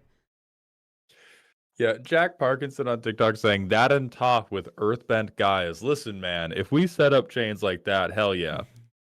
I love Exodia the Forbidden One combos. Can you imagine if I had Mindslaver with Isochron and Dramatic Reversal and Archaeomancer and then also something that reanimated an artifact? Oh! I love when people are like, guys, we did it. We broke Isochron Scepter. Like, Benefactor's Draft is just actually a $13 card. Like, it's good. People play it for the reason I described. It's not Magical Christmas. Okay. All right. Jevel. Jevel Chaos Jester. It's a Torbrand mana cost. 1 red for a 4/3 first strike haste. Oh my god. Non-land cards you own that aren't on the battlefield have madness. The madness cost is equal to the card's mana cost. Whenever Jevel attacks, each player discards a card at random, then draws a card. Oh, holy based. Yes, I love the Zerzoth line of text. What's haste doing here? It's to kill your opponent, Storm V Rider. What do you mean? What's the haste doing here? And to get your attack trigger at when you play him. This is Questing Beast for red. Fuck off. It's true. It's a really good comparison. With the nonsense. It's a really good comparison. We must stop with the nonsense. Azil, thank you for the Twitch follow. Welcome to the doghouse. It's a 4 mana hasty threat that kills your opponent and does shit. It's like that's That's the formula. It has haste. You know what? You're so right. You're so right. Every 4-mana creature with Arena of Glory is now questing beast for whatever that color combination is. I think this is sick. Yeah, I'm down with this. Yeah, it's fun. I'm rocking with Yevil, the Yester. Yeah, load bearing and does shit on the end of that statement. You're so wrong. I think you guys are insane. I'm surrounded by crazy people. And you're about to be surrounded by Agumon's Shadow Wizard Money Gang. I love. All right, god damn it, useless- Tubrid for Wooburg, but with the hardcore black pip. 3/3 Shadow pro non-creature spells. We love casting spells. Whenever mana is spent to cast a non-creature spell, you may sacrifice a number of treasures equal to its mana value. If you do, copy it and cast the copy without paying its mana cost. Otherwise, make a treasure. Legalize nuclear bombs. Non-creature spells you cast from your hand with mana value 5 or greater have Cascade. He is a wizard. So with the legalized nuclear bombs, that doesn't work with the we love casting spells. That makes me sad. I think if it worked with we love casting spells, it would be because like I want to play this as is, and I think it could exist as is. But I think if you made legalized nuclear bombs hook into we love casting spells, banned instantly. Okay, hang on, wait. So I just need to say I love the wizard type line, and it should be like triple triggered by like Harmonic Prodigy. Yes, it should. Yeah, These should stack. That's the intended resolution. Wizard, and then you play Roaming Throne, naming Wizard, and then all of this happens octuple times. Yeah, exactly. I'm surprised you mentioned Wizard, but like type line and group of police. It's human boar on group of police. That's pretty good. All right, I'll take a moment. For that. Human boar is amazing. I didn't even look. I was like, they're cyclers. Who cares? I saw it, but I was like, it was a silent appreciation for the craft. That's amazing. That's good hate right there. I love Shadow Wizard Money Gang. I would love for this to be a legal Magic card. Oh yeah, I would absolutely. be asked to stop playing it by all my friends. Oh yeah, for sure. I mean, and like it's gonna be like 2027. We get like secret lair memes with mechanically unique ones, and they'll definitely pull some shit like this. Mematically unique ones. Secret lair : mematically unique. It's $500. Oh yeah, for but sure. There is a serialized Shadow Wizard Money Gang in there. All right, Excalibur Umbra. A 5-mana Mardu 5/5 first strike haste. When they attack, you may dump your hand. If you do, draw cards equal to the number of attacking creatures. Then tap target creature defending player controls. Damn. First strike haste, and I tap yo shit, and also I'm fucking with it. Yeah, this is fucking nuts, dude. I'm sorry for dripping, but dripping is what I do, says Excalibur Umbra as he shoves a chain through your windpipe. That's dope. Hell yeah. This shit is broken. Okay, broken. All right, it's no Glory Bringer. It's better than Glory Bringer. Yeah, everything's better than Glory Bringer. That's not true. There's so much shit better than Glory Bringer. I mean, this is basically Mardu questing beast. Exactly, that's what I'm saying. It has haste. Yeah. And it does shit. Fuck you die is a bit of an overstatement. I think it should have a slightly worse power. Because this is potentially a very, very good hand refill, and you get to tap down their best defender anyway. 3/3 is crack smoking. 3/3 is paid for by the committee of people who never want Mardu players to have any fun. We do not need it to be a 3/3. This this is the most played Mardu commander. I mean, you're a crack smoker, but again, I could see 3/5. I could see maybe 4/4. I need to emphasize to chat that the toughness does not matter. This thing has first strike. So 5/3, 5/1 does. It's the same thing. 5/5. It's all the same. Yeah. This could be a 5/20 and it would not matter. The only way you're killing this is through a kill spell or like a giant fuck you, like blocker. Right, and so I think you should reduce the amount of damage it can deal.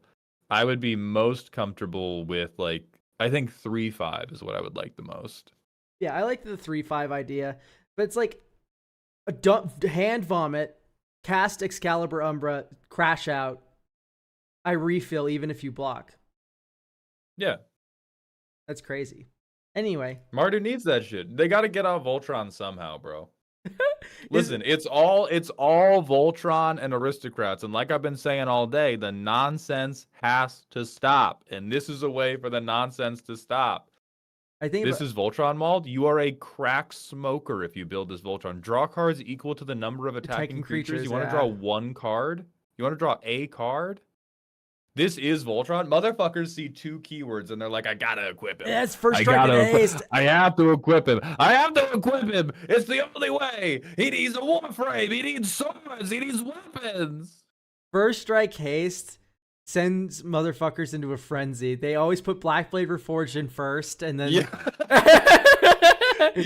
show a motherfucker any commander with more than 4 power in Mardu, and they're like, holy shit, new Voltron target. Even if the card barely wants you to do that.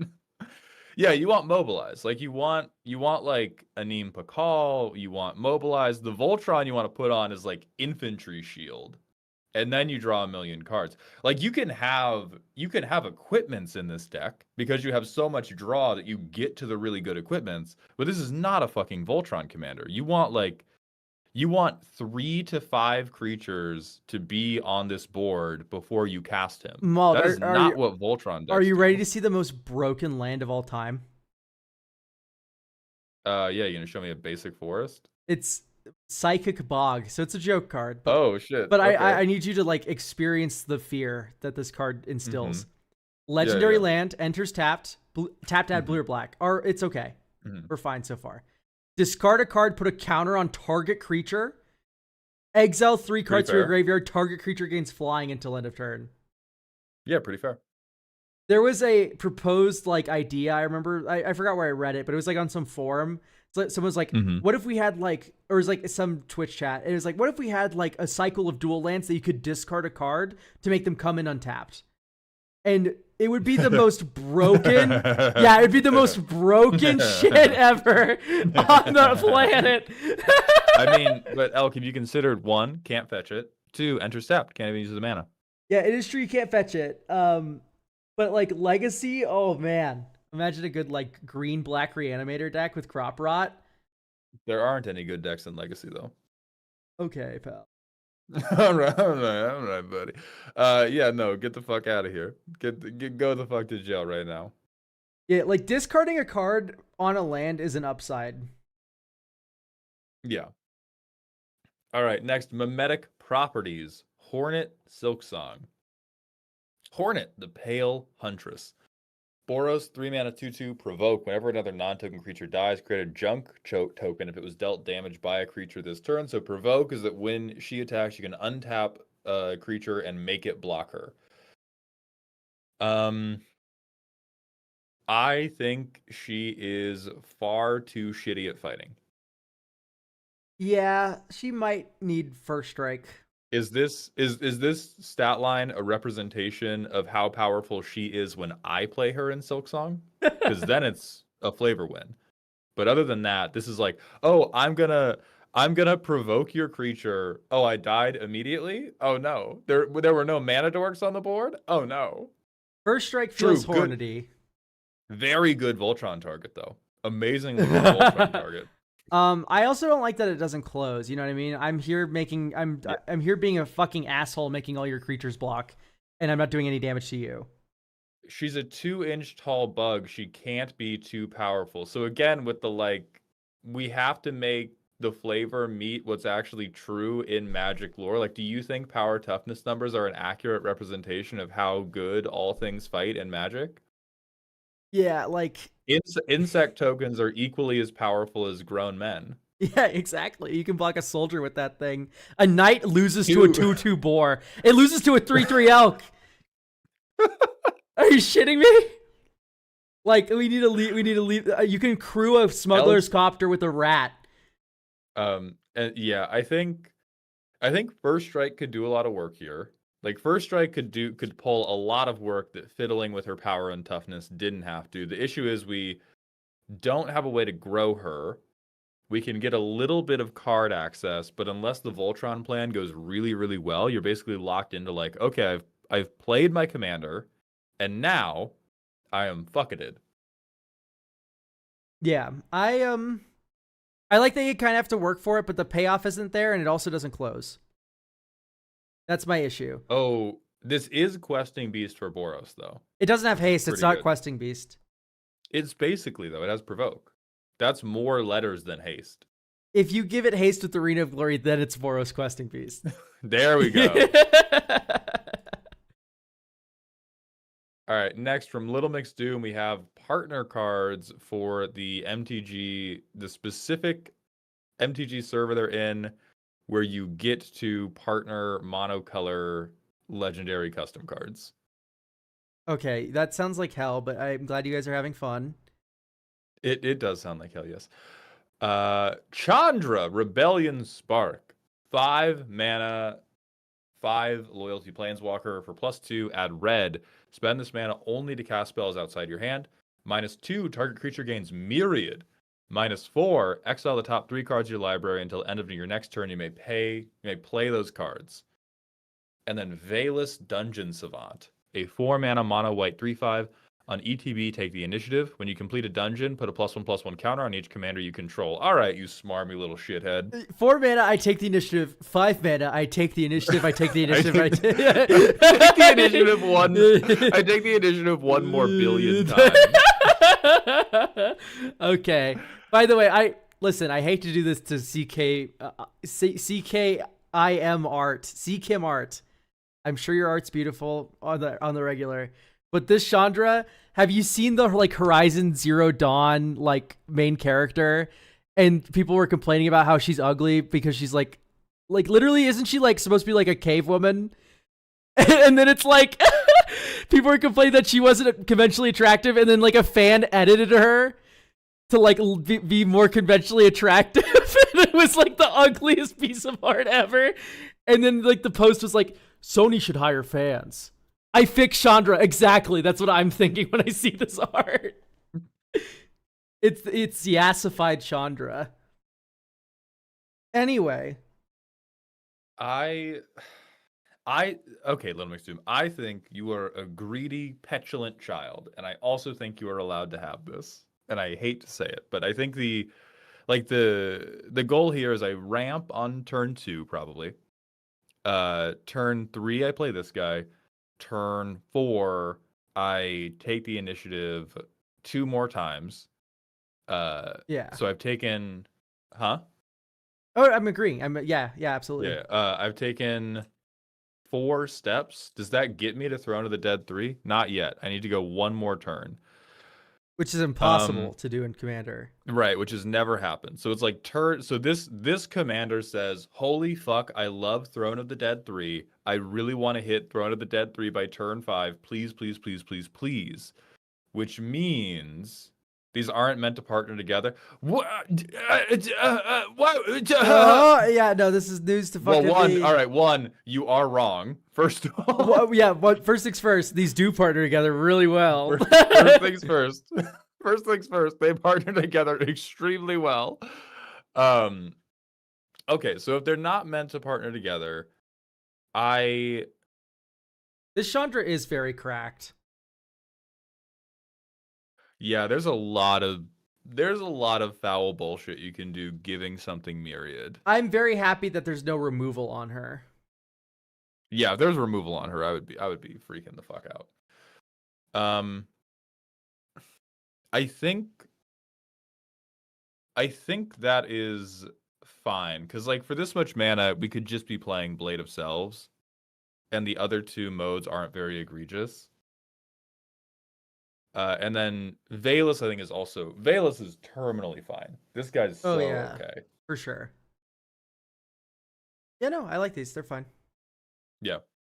I'm rocking with both, and I think the pairing is actually very good, but it is kind of funny. The most disgusting thing is, I get turn 5 Ulamog off of Throne of the Dead 3, which is what you asked about earlier. If you want to make Veilus a little more silly, you could word him like Nadar, which is the paladin from AFR, that says he's an anthem whenever you've completed a dungeon, which makes him better later from the command zone, even if you've already completed a dungeon. Maybe each time you've completed a dungeon this game, your creatures get that +X, whatever. Yeah. So first dungeon round, +1/+1 seconds, +2/+2, then +3/+3. Right? If you want it to scale better, it's up to you though. Like I think partners is already really broken. But if everyone has partners, then no one has partners. You know what I mean? Mm-hmm. Then everything is just really long 2-color cards. Exactly. All right, from Brackish Brit, Bird of Destiny.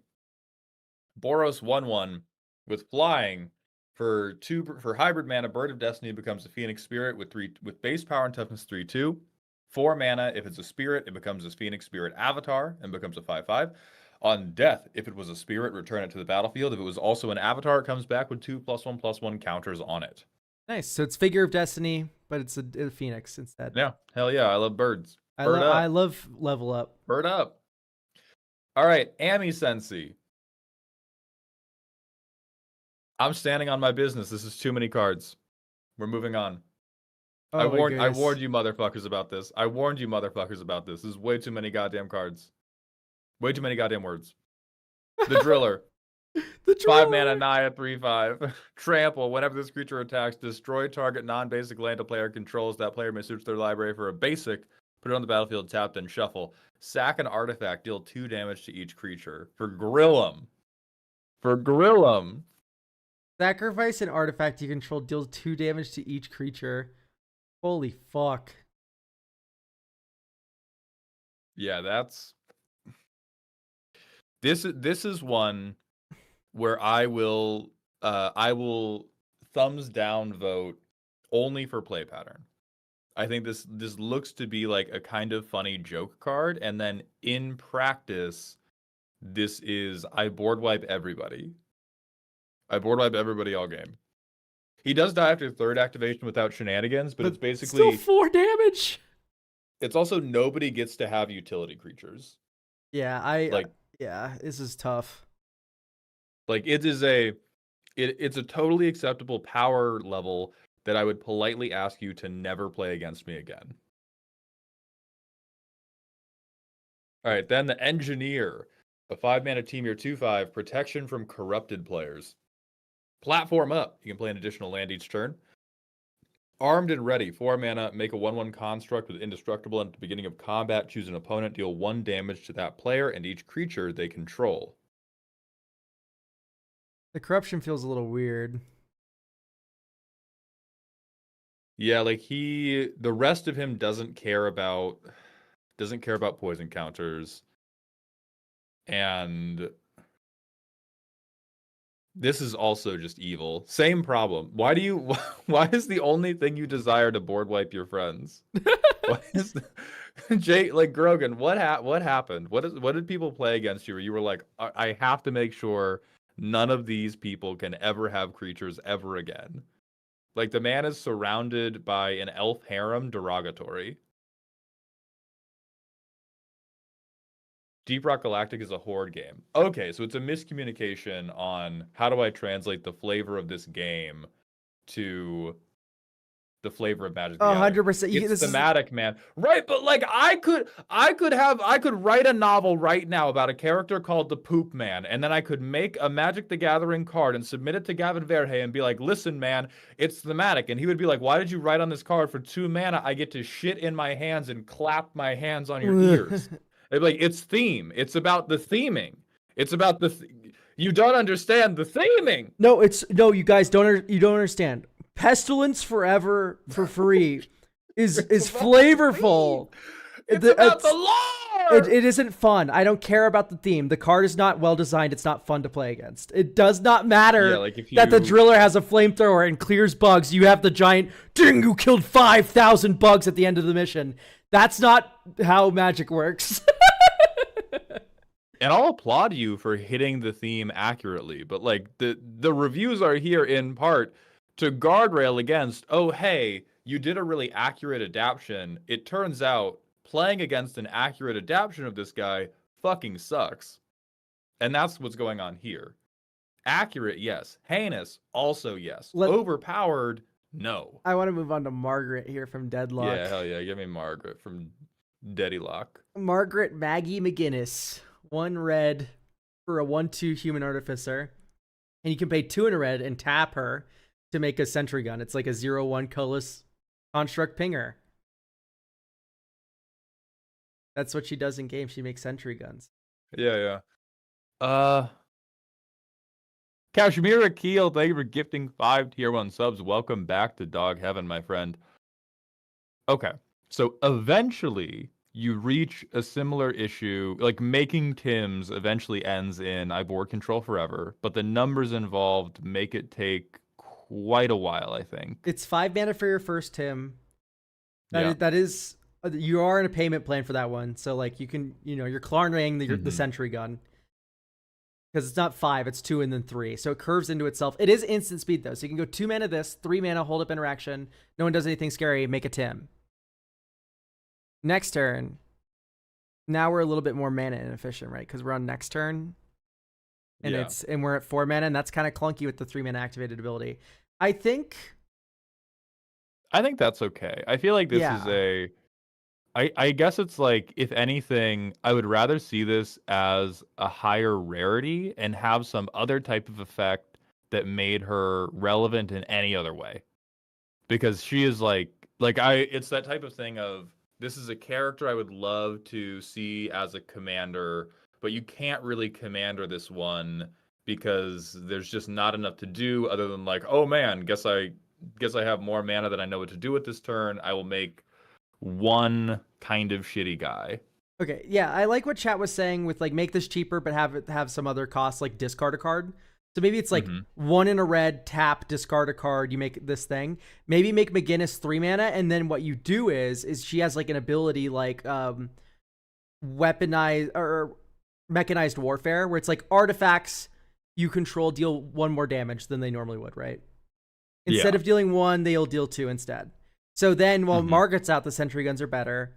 The activated ability is cheaper and easier to use to make sentry guns, and then ta-da. Ta-da! I would never, ever, ever, Storm V Rider, put on a commander fucking, what is that, gear per Aether Grid? That... Yeah, no. We're not putting that on a card.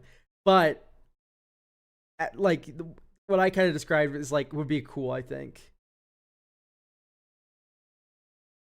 Alright. Let's move on to Storm V Riders. Corrin, Tidebinder. 4 mana Azorius 2/4. Triggered abilities of creatures with stun counters on them do not trigger. At the beginning of your end step, each opponent mills 2 cards for each counter among permanents you control. Kashmira, thank you for the 5 tier 1s over here. Hell yeah, Kashmira. You're the fucking best. Welcome to Elk Heaven. I would, you know what would be cooler here, I think I would like this card a lot more if it removed abilities from creatures with stun counters. Like, just make it slightly stronger. Because this doesn't put the stun counters on himself. Yeah. It mills, which is the worst fucking way to win in the world. It's garbage. This is also meant for standard and limited, by the way. This second ability is legitimately downside. Yeah. So...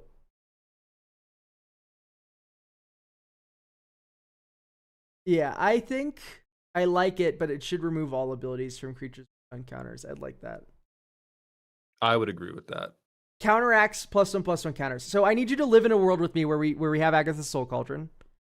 So graveyard decks and +1/+1 counter decks are deeply entwined with one another. And I have all my +1/+1 creatures, and on my end step I mill 10.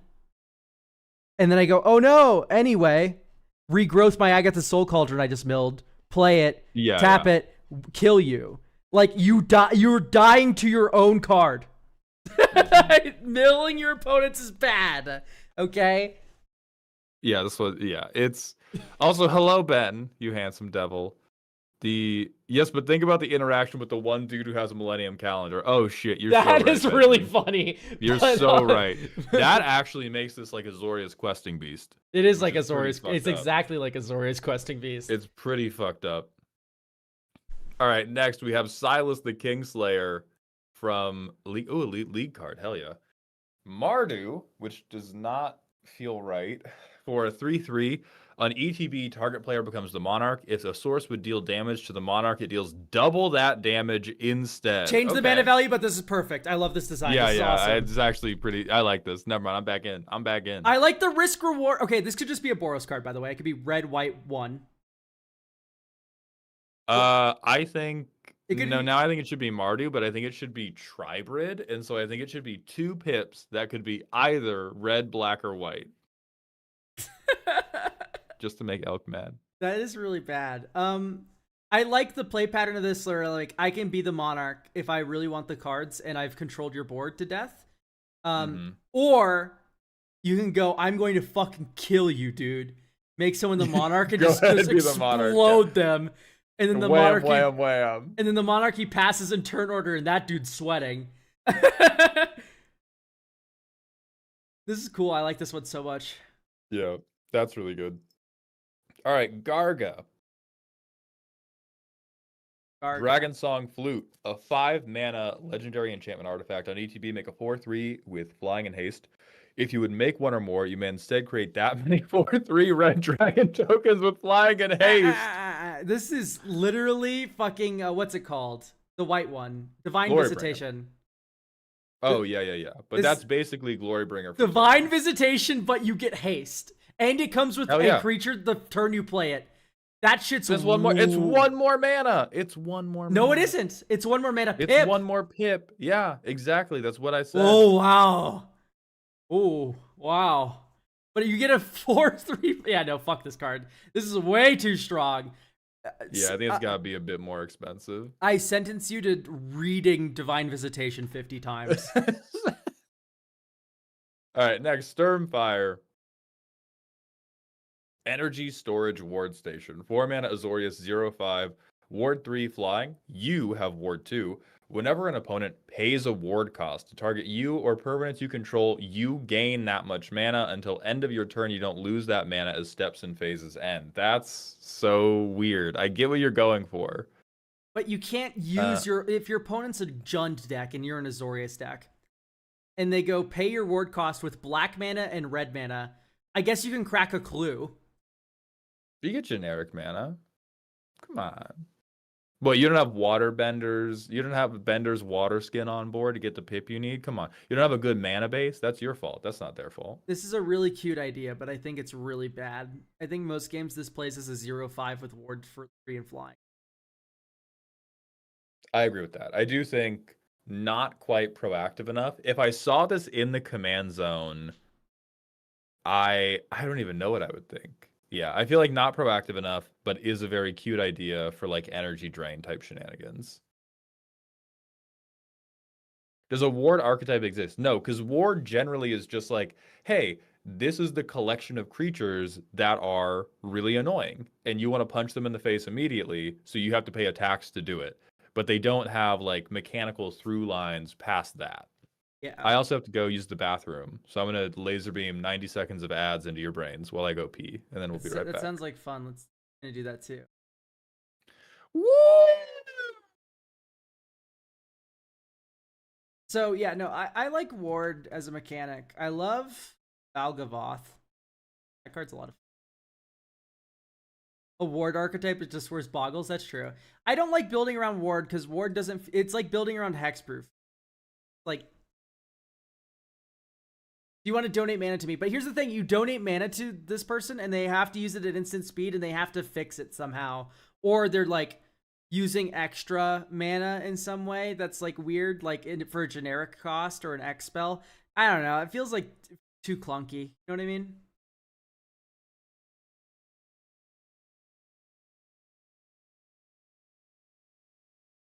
I do like ward costs that are mana. I think ward costs that are mana are worth it sometimes. I think it should never exceed 3 unless we've breached the 7 mana threshold.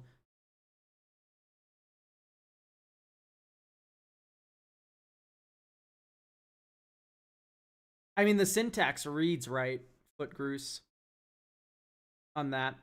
But, Ward 2 might as well syntax. be hexproof. I don't think that's true. There's plenty of Ward 2 shit I'm going to shoot in the head, like Roaming Throne. I have killed Roaming Throne so often. The reason why you say that is because all of your removal's 3 mana. You should run more efficient removal. No, don't do it. More Grasp of Fate. Don't do it. Over Rubes, thank you for 2. the Twitch follow. Even still, Uh, so that's what I was saying earlier. Is like I kind of like it when you get 1 ward for each about 2 mana the card's worth, because then you're at turn 6 at that point. Ward doesn't prevent counterable cards. That is true. All right. Anyway, let's continue. All right.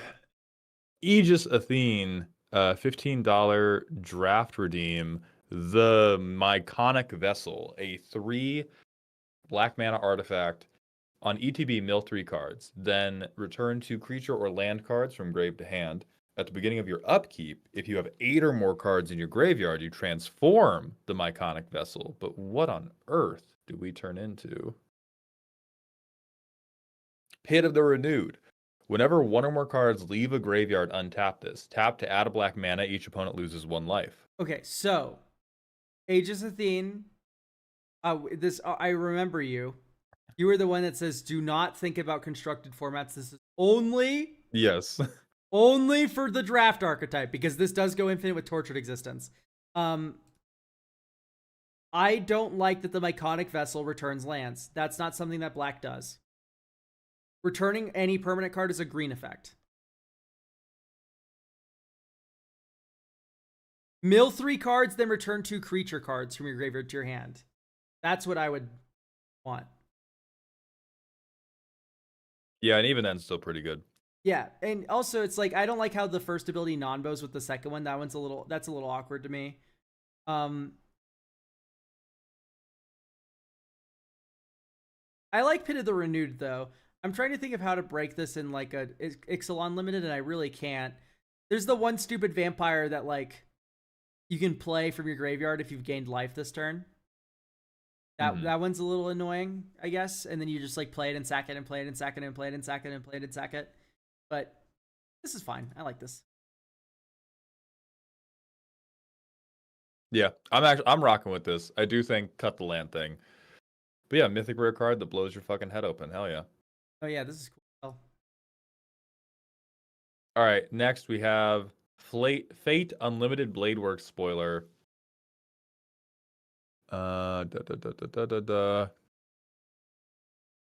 Medea, Witch of Colchis. So you may cast 4 mana, Dimir, 2/4. You may cast sorcery spells with flash. Spells you cast and abilities you activate with 1 or more targets cost 1 less to cast or activate than Noble Phantasm, which means we can cast the transformed copy of this creature by discarding a non-land card in addition to paying its other mana costs. Rule Breaker, Dagger of Betrayal, an equipment that says if equipped creature would deal combat damage to another creature, you may gain control of that creature instead. If equipped creature would deal combat damage to a player, you may gain control of a non-land permanent they control instead. So either way, we're taking a creature, but we take the worst creature if you decide to block. Yeah. It's equip 3. In sorcery spells, so they had flash, and spells and ability activate with targets. So you can cheaper equips, cheaper spells that target, and then okay. By the way, I just hate how Yu-Gi-Oh! It feels the Noble Phantasm artifact. Like, what are we doing? I was actually gonna say this feels like partner without saying it. Because we're going like, oh, you have to discard a card, but then I get to cast this other thing that was basically also in my command zone. A transformed copy of this creature. I see. Yeah, it's partner with extra steps to trick you into thinking it's not partner, but it doesn't give extra colors at least. And Rule Breaker just works for any equipped creature. This doesn't feel like Dimir. Yeah. You know what I mean? When does Dimir care about artifacts? Like the stealing your shit is definitely Dimir. But if this was Esper, I'd kind of like it more.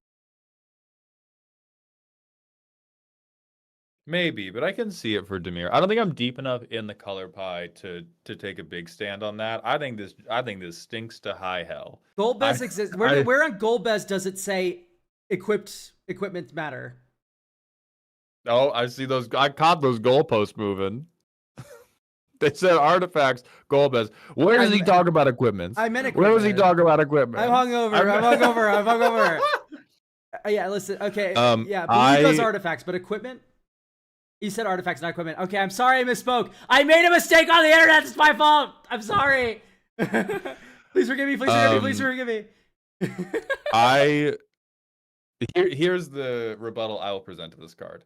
I think this is another classic case of I have made a very cool card, and so I have actually made it worse at winning the game to make sure I can lock you in this room longer to make you look at my cool card longer. Because the only path to victory is really like this theft shit. And that theft shit is not very good. Oh, Right? yeah. You're giving them the opportunity to block with a bad creature to take control of the bad creature. And then if you ever do get them, you're just like stealing their board piecemeal. So I'm not saying it needs to be broken, but I'm saying it looks kind of unsatisfying to actually play through. I think I can agree with that. All right, next we have from Tarzard, hot potato. Nope, too many words. Get fucked. Yeah, I'm Absolutely not not. reading that. Absolutely not. Something hexproof indestructible. Absolutely not. The world engine. Ezzy, the world engine, 4 mana. At the beginning of your upkeep, sack a non-token permanent. Then you may pay XX, where X is 1 plus the number of colors that permanent is. If you do, make X tokens that are copies of the sack permanent, except they aren't legendary. That seems like it's just begging for like a Mindslaver loop or something. That seems awful. That seems like evil villain mind control, Ray. X is 1 plus the number of colors that permanent is. So wait, no. So you're picking an artifact every time. Yeah, so if you sack an artifact, it's just 2 mana to copy it, right? 2 mana well, it's 2 mana to get 1 copy, 4 mana to get 2, 6 mana to get 3, or sorry.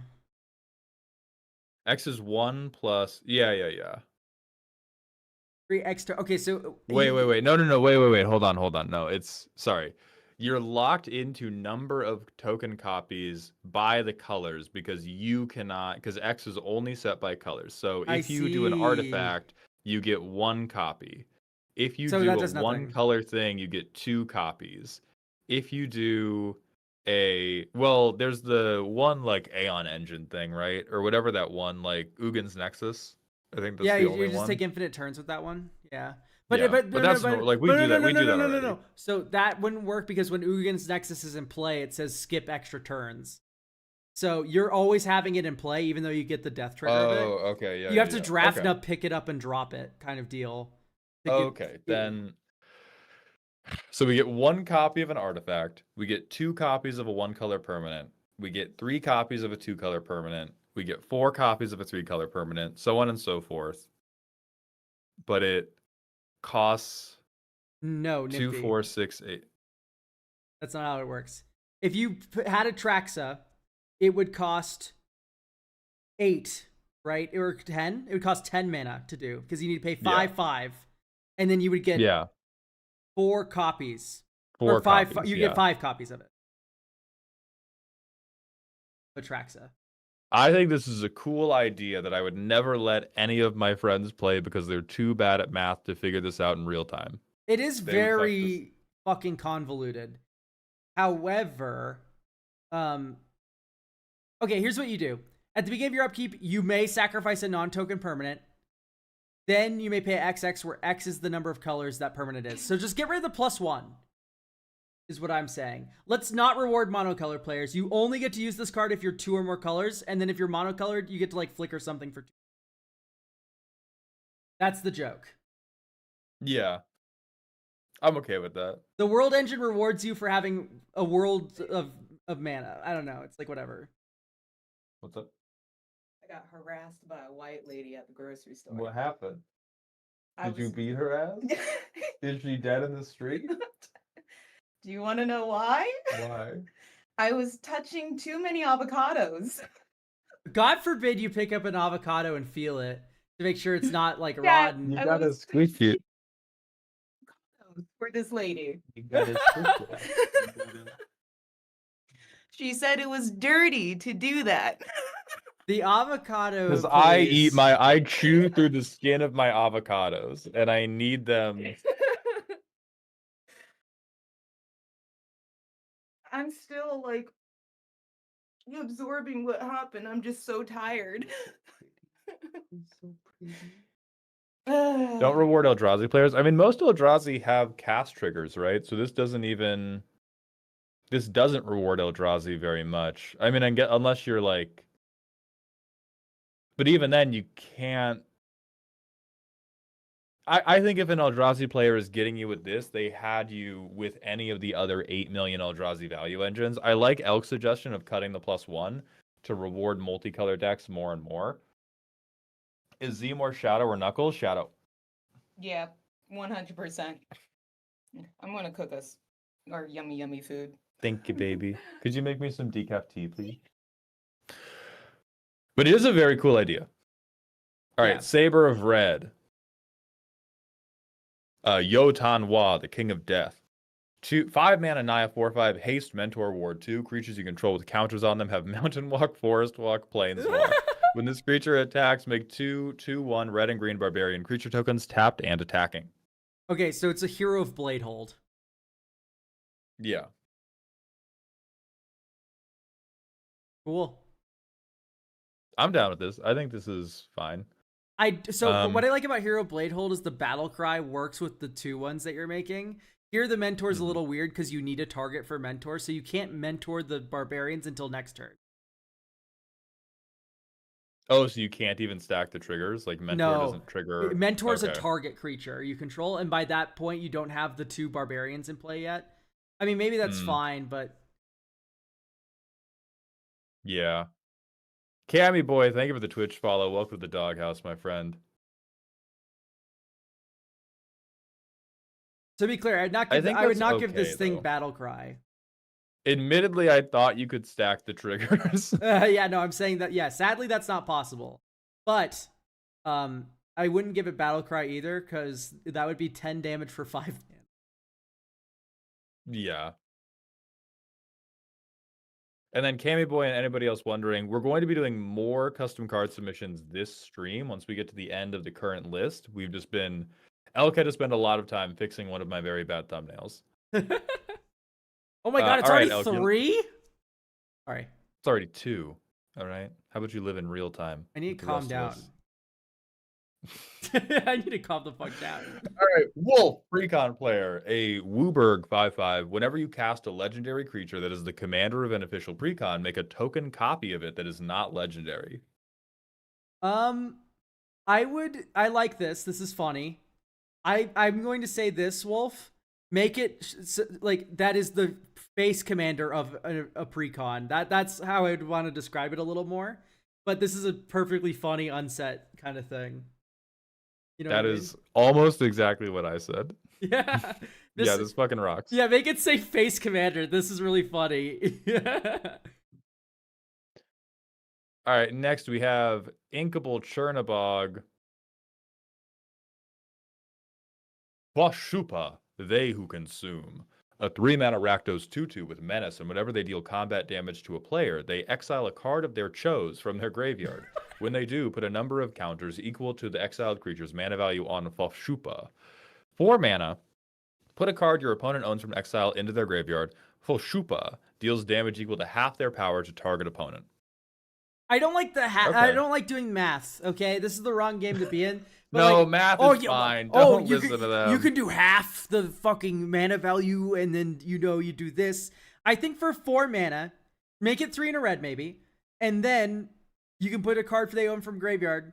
And then instead of doing half damage equal to their power, just do it equal to the number of counters. You have the counters set up already on the first half of the card. Listen, I got a degree that matters, and I'm cool with how it's currently written. All right? Your degree is a lot better than mine. However, Elk knows how photos work. I'm comfortable dividing by 2. I have a studio art degree, and I still use what I learned of that every day. What do you use from your degree? I know it's better than mine. I divide by 2. I divide by 2 on a regular basis. I do think if you wanted to, what I like about this is that you can get it to board early, and if the 1/1 counter thing is bricking, you still have a way to potentially make this deal damage. I like the flexibility there because this seems like a lower power commander. And so if your opponents are just like maybe you're trying to sculpt their graveyard, right? Yeah. If you fail, if you fail, the way the second ability is currently written gives you a way to still play Magic effectively, which I enjoy. I think if we connect the two dots, if the graveyard sculpt fails, we're just like stone cold fucked trying to do +1/+1 counters in Rakdos. I like the lore here where like Fop Shupa is like puking up and eating the same creature repeatedly. That's really fun. It is very funny. I like the flavor a lot. This is Agelopsy. This is a thing on Eldrazi processors. Yeah. This is an ability we've seen before. Yeah. And then for people in chat asking, my degree is in chemical engineering. And then You know how there's like some jobs that are just like inherently funny? uh-huh. You seem to be just mindlessly agreeing with me to get past this point of conversation. No, I do. They're inherently funny jobs. Yeah, what's up? I have two friends. I want to know if you have any friends like this, where the jobs are relatively normal, but just like they're so like niche that they become hilarious. I have a friend who programs thermostats. What the fuck? That one's good, I know. And then my favorite one though is dog shampoo factory worker. That is my favorite job that one of my friends has. That would have been me if I used my chemical engineering degree. Because that's the thing, like the reason chemical engineers have their head up their own ass is because the only time we get to stunt is we're like, my degree is in chemical engineering. But because the profession is so broad, you always have to go into some weird hyper niche factory, or you kill children, that requires chemical processing. Well, you do that anyway. I just want to be every chemical engineer you have ever met is personally responsible for the death of at least 3.2 children. So you end up working in like a dog shampoo factory because they're like, oh my god, we need to optimize our process of like separating the fucking tannins we use in the shampoo creation process. And that's like so many chemical engineers are like, I got a degree in chemical engineering. What do? I work in a cereal factory. Like a huge amount of chemical engineers end up in food processing. That makes sense because they're just helping design all the reactors. I don't think like, God gave us diagrams. Red 40. I think that was a chemical engineer. No, that's the thing. We don't even get to give you Red 40. We just get to we just make the tubes. We optimize the tubes they pump Red 40 through when making the Pop-Tarts. That is what a chemical engineer does. We don't even make they tricked me into this fucking degree because they were like, oh, I was gonna be an electrical engineer and I really liked chemistry my first year. And they were like, oh, you really like chemistry? Do chemical engineering. It has nothing to do with chemistry. You look up a chemical constant every third weekend, and then you're just designing fucking tubes. You're just designing the tubes the chemicals go in for the chemists to make the actual shit. Oh, that's fucked up. That's what and so that's why you just end up working in a cereal factory, and then you just tell people, "Oh, I'm a process overseer," and you're just like watching fucking Chex Mix fall into a bin all day. That's what you do. Anyway, all right. Redeem from Rawl. We have Lord Admiral Meryl Wib Blothiswin, a Jeskai 2/2 Damn with nice. prowess. Thank you. Whenever a pirate you control crews a vehicle, that vehicle gets +X/+X until end of turn, where X is this creature's power. Holy based! I like this card a lot. I'm actually kind of fucking with this. I'm kind of rocking with this. You cast vehicles into this, and then, oh man, that's sweet. I low-key, okay, listen, this design's already perfect, but, if I can just, fanboy a little bit and just send in a little bit more of a suggestion, can we get, the Jeskai Ascendancy, untap this creature clause on this? Go fuck yourself. No, we can't. I would love it if it, because I'm just imagining the world where you go, cast a vehicle, crew of that vehicle with this, and then you could, chain crew vehicles by, casting vehicles from your head. I'm like, that's sweet.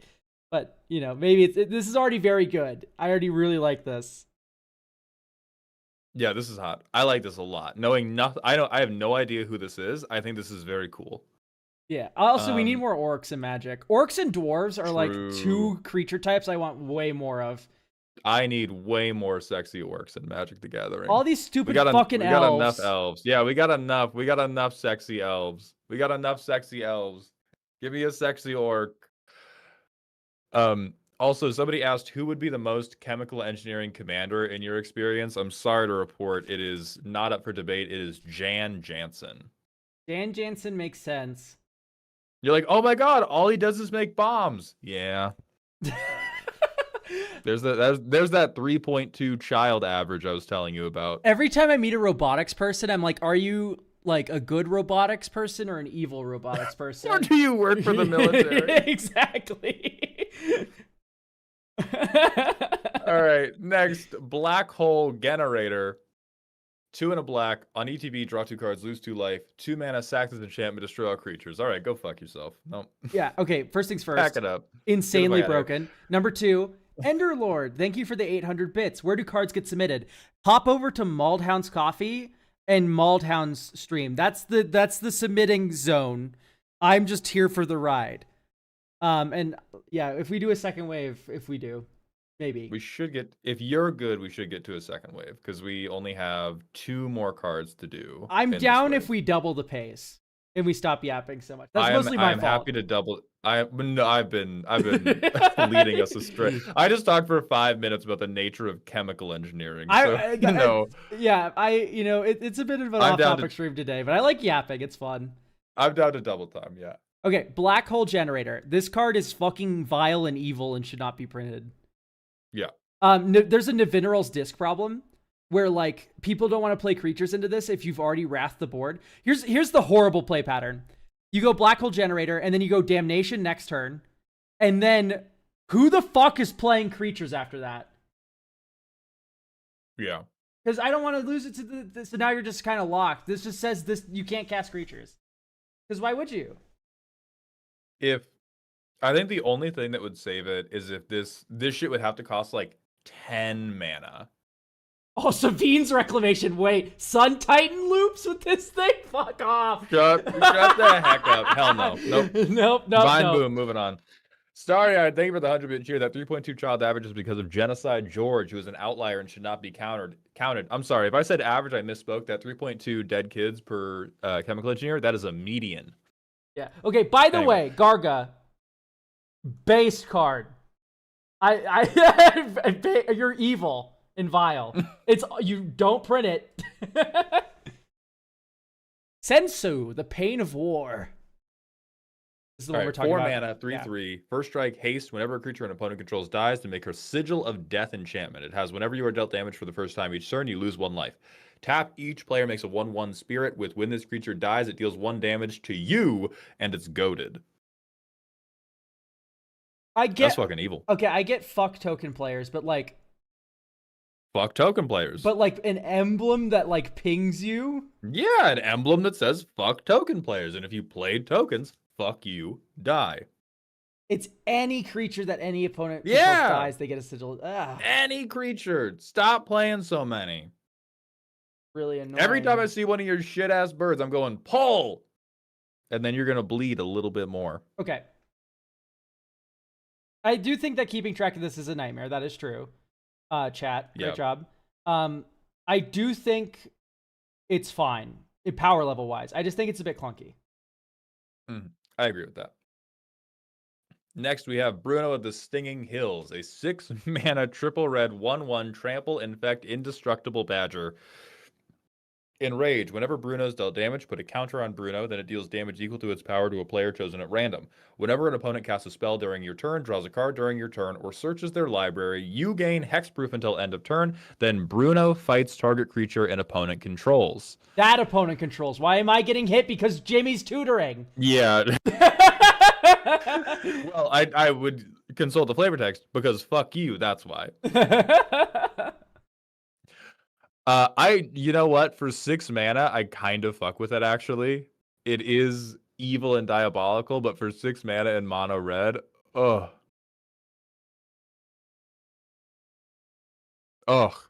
Enderlord, thank you for the 1,000-bit cheer. Finally joined the Discord being a reasonable answer to a question. Usually it makes much less sense. I try to not plug it too hard. I actually rock with this, as is. Wildly Broken, yes. 6 mana, also yes. I hate the word infect on this card, but everything else... Infect just kind of feels like it's there. But everything else works. It's there so you can be a 1/1 and you still have to be afraid of him. All right, that is the end of Wave 1. I'm going to go set new commissions live on Ko-Fi. I will run an ad break during this time so we do not have pre-roll demons. I need a little and then snack. we will set... Oh yeah, go get your oats. Go I get need your some oats, oats. dog. Right back.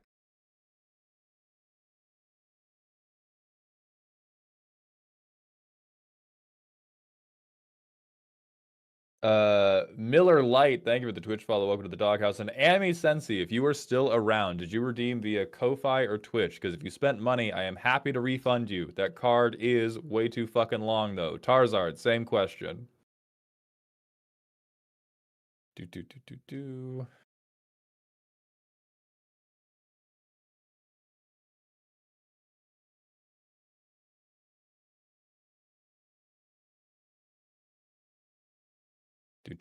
Do.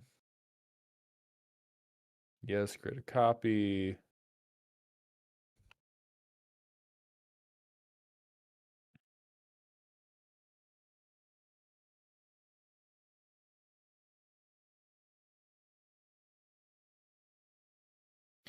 How did you want me to submit my custom precon? I can save it for next stream if you prefer.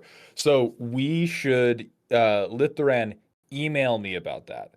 Because if we want to,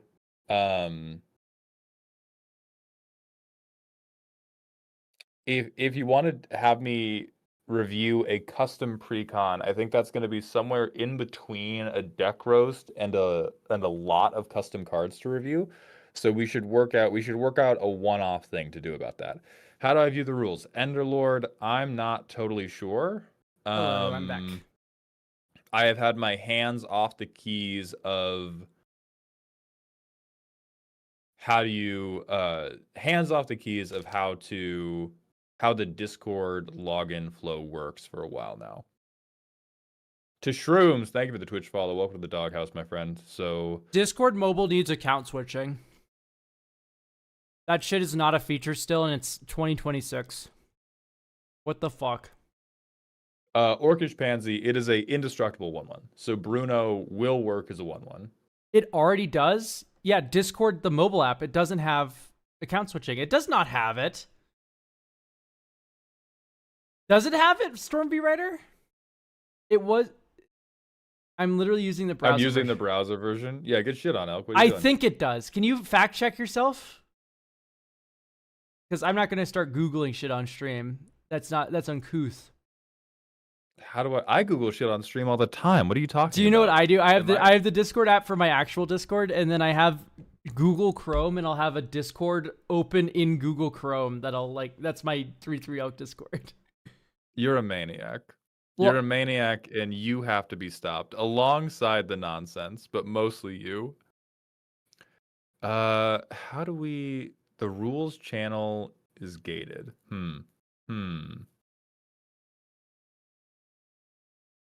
It's not on mobile, but it's on the PC app. Weird. Okay, great. You can't switch profile on mobile. Yes, this is what I'm saying. And then chat called me wrong, and then it turns out I'm right. Terrible. Enderlord, the rules are... Don't be transphobic, don't be homophobic, don't be sexist, treat everybody generally well. That's it. You can agree to the rules, understanding those are all the rules. I do vibe-based bans. If you stick around and stream at all, you will see me ban somebody for being moderately annoying or maybe a little bit too cheeky, and I ban you for that. You can be racist, only to white people. Elk, aren't you I'm used to super being cool with that. told when you are right and wrong? No, because I'm not wrong ever. I've never been Not wrong. once. I've never been wrong in my entire life, actually. Some of my great achievements. Oh yeah, we got to set the next round of point redeem. I also do vibe-based bans in my Discord. It's I mostly just mod people that I think are very chill and who chat regularly. I'll just mod a random user one day and I'll just go, at you, you're modded. And then There was. and they're like, what do I do as a mod? I'm like, if someone's annoying you, you ban them. That's just how it works. Yep. Because if they're annoying to you, There they're annoying to was- me. It's so There was a wave But- where we had people like acting up, and I had a group of people sort of like self apply, like they requested consideration to be made a moderator, and I very much took the approach of like, the fact that you're asking means Yes! you can't be allowed to do it. No, the fact that you want to do it. Yeah, permaban. I only mod people who don't want to be mod. It has led to Yep. some of the funniest ban reasons I've ever read. I went through my bans a different day, and one of the ban reasons that I was scrolled through, because you can leave a reason when you ban someone. One of my mods banned someone and left the reason, we personally just don't really like you. And it was like, hell yeah. Oh my god. I just passed Snail's Discord in terms of size, by the way. Oh hell yeah! How big's your Discord now? It's 4.5 thousand people. Wowza! I think I have like a 5% join rate. Like every like 5% of people who watch my videos joins the Discord. It's fucking crazy. That's insane. Most of my Discord, I feel, don't even watch my videos. They're just there to talk to like other trans people and play Magic the Gathering. Ban reason you're cooked, Loki. I've done a ban. I've typed in the ban reason. Yeah, man. Send. We- It's like some people.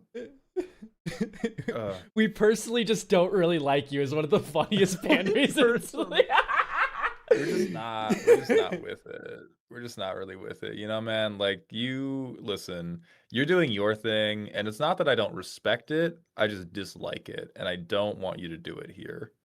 Have you seen the Kevin Gates thing that was like, he says some shit like, yeah, man, if I say go in peace, I don't mean that. Fuck you, dog. Die today.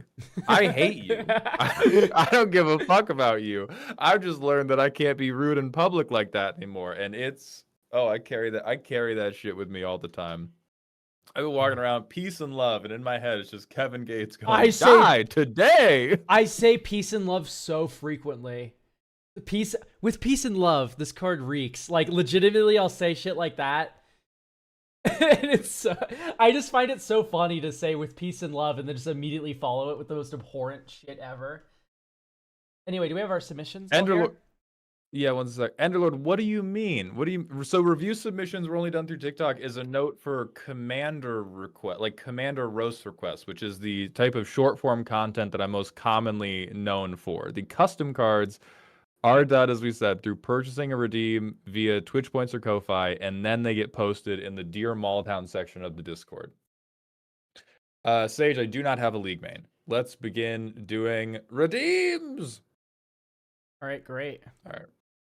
Fuck. Blue questing. Oh, never mind. Hold on. Footgroose, right? What we're starting with? Fudagroose, actually. Okay, Footgroose. Yes. Another set of 5 for the Mardu Voltron. Galaxia, Nightmarish Blade. 3 mana, legendary artifact equipment. Equipped creature gets +1/+1 for each equipment or attached to it. Okay, so it's like kind of Nettle Sisty. Has vigilance, and whenever this creature deals combat damage to an opponent, it deals that much damage to each other opponent. Equip Knight 2, equip 4. Sure, fuck it, let's do it. That's cool. Hell yeah. Rip it. I like those effects where it's like, I punch you, I punch you, I punch you. That's cool. Okay, Meta Knights. I punch you, aggro doesn't have to hate itself. Exactly. Tremendous. Red, white, black. Squad 2. Equipment spells you cast cost 1 less to cast. Equip abilities you activate cost 1 less to activate. Dope. I like this. I like squad on the cost reducer. That's fun. And then it's a cost reducer that isn't broken. Yeah, I think this is downright reasonable. Can't hate on it. Can't hate on it at all. I'm trying to make an Absent Commander deck. I have most of what I need. What is your advice with it? Jerk off, go outside. You won't need the deck anymore. Have a great day. Yeah, true. Second that. Get an Avacyn print and put it on your wall, like next to your bed. You know, you're set for life. All right, Bonkers, 5 mana, mono red, 6/3, trample, haste. Whenever a Bonkers attacks, deals X damage to a creature where X is the number of equipment you control. That's strong. That's pretty strong. It is yeah. 5 mana, though, so it should be. For commander, probably not unreasonable. If you test this and everyone's like, "Oh my god, that's too good," change it to number of equipped creatures you control. Yeah. But this might be, could be crazy, could not be. Dark Meta Knight. 1 black, menace 3/3. Whenever Dark Meta Knight attacks, you may pay red to make a token copy of target equipment or aura attached to him. Attach it to him. Sack that token at the end of combat. Ooh. Yeah, this is fun. This is Anna Conrad That's kinda kind hot. of. You know what I mean? Yeah. Yeah, but only as like a payday loan. Yeah. I like that. Yeah. Rakdos, well, I mean, it's within Marta, but like Rakdos temporary equips, that's pretty cool. I like reflection type shit. Yeah, I agree with that. All right, Galaxia Darkness, a 6-mana sorcery, one-sided board wipe if you are not equipped or enchanted. Equipment cycling! Go fuck yourself. Nope, lock it in. This rocks. Don't listen. No, don't listen to Mald. This is great. This is great. Don't listen to Mald. This is awesome. Don't listen to Mald right now. Do not pass This is really good. This is great. This is great. Do not collect a Sunforger. Anyway, great counter. Great clip. Fuck you. Great. Take equipment cycling off that card right now.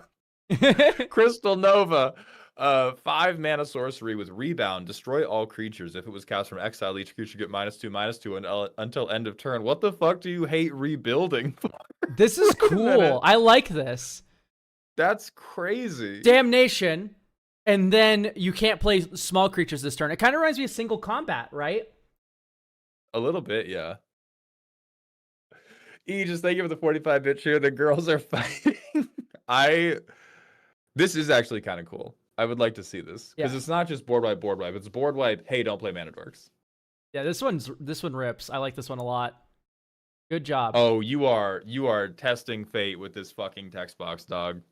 Don't even. Cammy No, boy. let's not. I'm vine booming you, and we're moving on.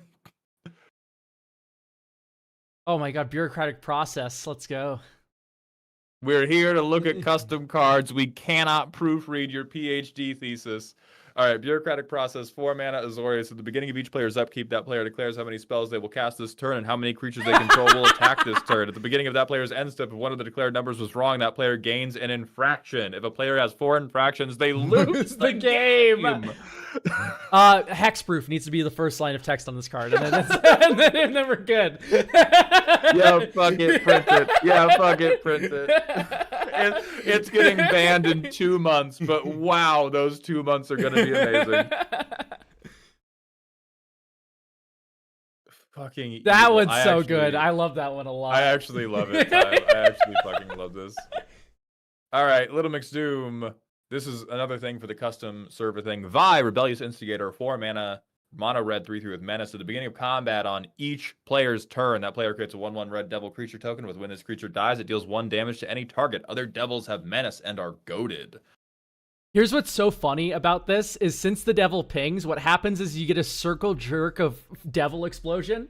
Yeah. Where once one pops, oh, there's no other one toughness creature. Pop that devil. Oh, my devil popped. I'm going to pop your devil because there's no other one toughness creature. You have to only note you must make it a 1/1 red devil named Pringles. Cammy boy, thank you for the 100-bit cheer. Honestly, fair. I appreciate your understanding. And if you paid money for that redeem, let me know so I can refund it. Because we do try to avoid, when we review the PhD theses, we tend to get way off track. But if you paid money, I'm happy to refund that since you didn't get the card actually reviewed. If you spent channel points, get shit on. I think this is fine. I think this is reasonable. I think the Pringles bit is funny. Yeah, I'm down with it. Decent token strategy. Okay. All right, next up, Storm v. Rider. Asta, Magicless Knight. A 5-mana Boros 5/4, can't be trampled. Sorry, can't be countered. Has trample. As long as he's equipped, he has when he leaves the battlefield, if it's not your turn, return to the battlefield tapped at the beginning of the next end step. He melds with Liebe. Oh, haven't finished Liebe or the meld. Okay, so this is just one part of the meld. Okay. When he leaves the battlefield, if it isn't your turn. So an iteration on Indestructible on your turn, it's like killing him doesn't count unless it's on my turn. If it isn't. If he's equipped. But like this is just like rewarding blocking versus attacking, which I don't like. Yeah, I do think it makes him a little bit too good as a Rizless blocker. He should return on your turn if he dies. Oh yeah, your end step. I think tapped on your end step because then he can't block the next rotation. So then it's like, okay, you can use him as a blocker for a rotation and you get him back, but you don't get him back as a perma blocker. Yeah, but I don't. Is there a reason why he's blocking? Is that like a flavor thing? I just like it when they attack more. You know what I mean? I just like it when they crash. I like it when the game ends and I don't have to deal with the shitty little blocker all game. That's my thought anyway.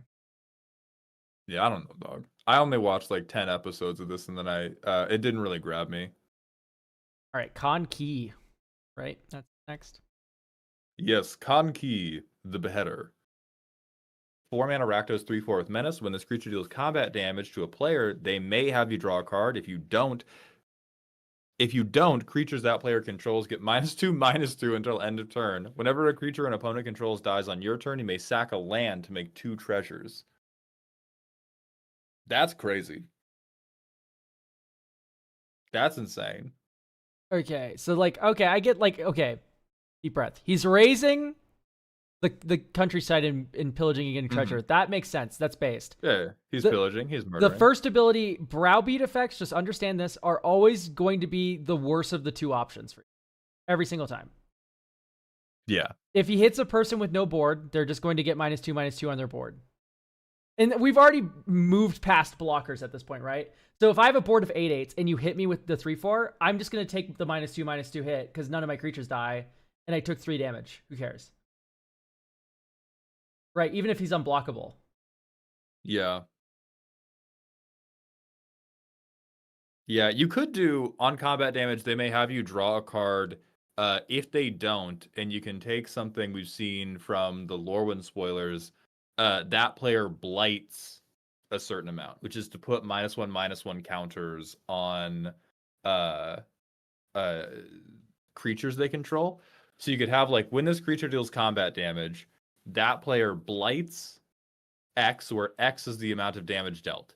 If they don't, you draw a card. Yeah. Because blight you have to have legal targets for, and so it's either you waste their board with counters, and if they're out of board, you definitely get the card. And then it rewards you for Voltroning your Menace guy. Yeah. Whenever I hear Blight, I think of Spirit Island. That's crazy. Felian, thank you for the Prime sub at 7 for the 7 month in a row. Welcome back to the dog home. But I think that would fix it for me. Yeah. Because I see what you're trying to do here, and I respect it. But I think I agree right now the choice thing is probably going to go bad for you most of the time. We have to talk about Dragonic Overlord, right?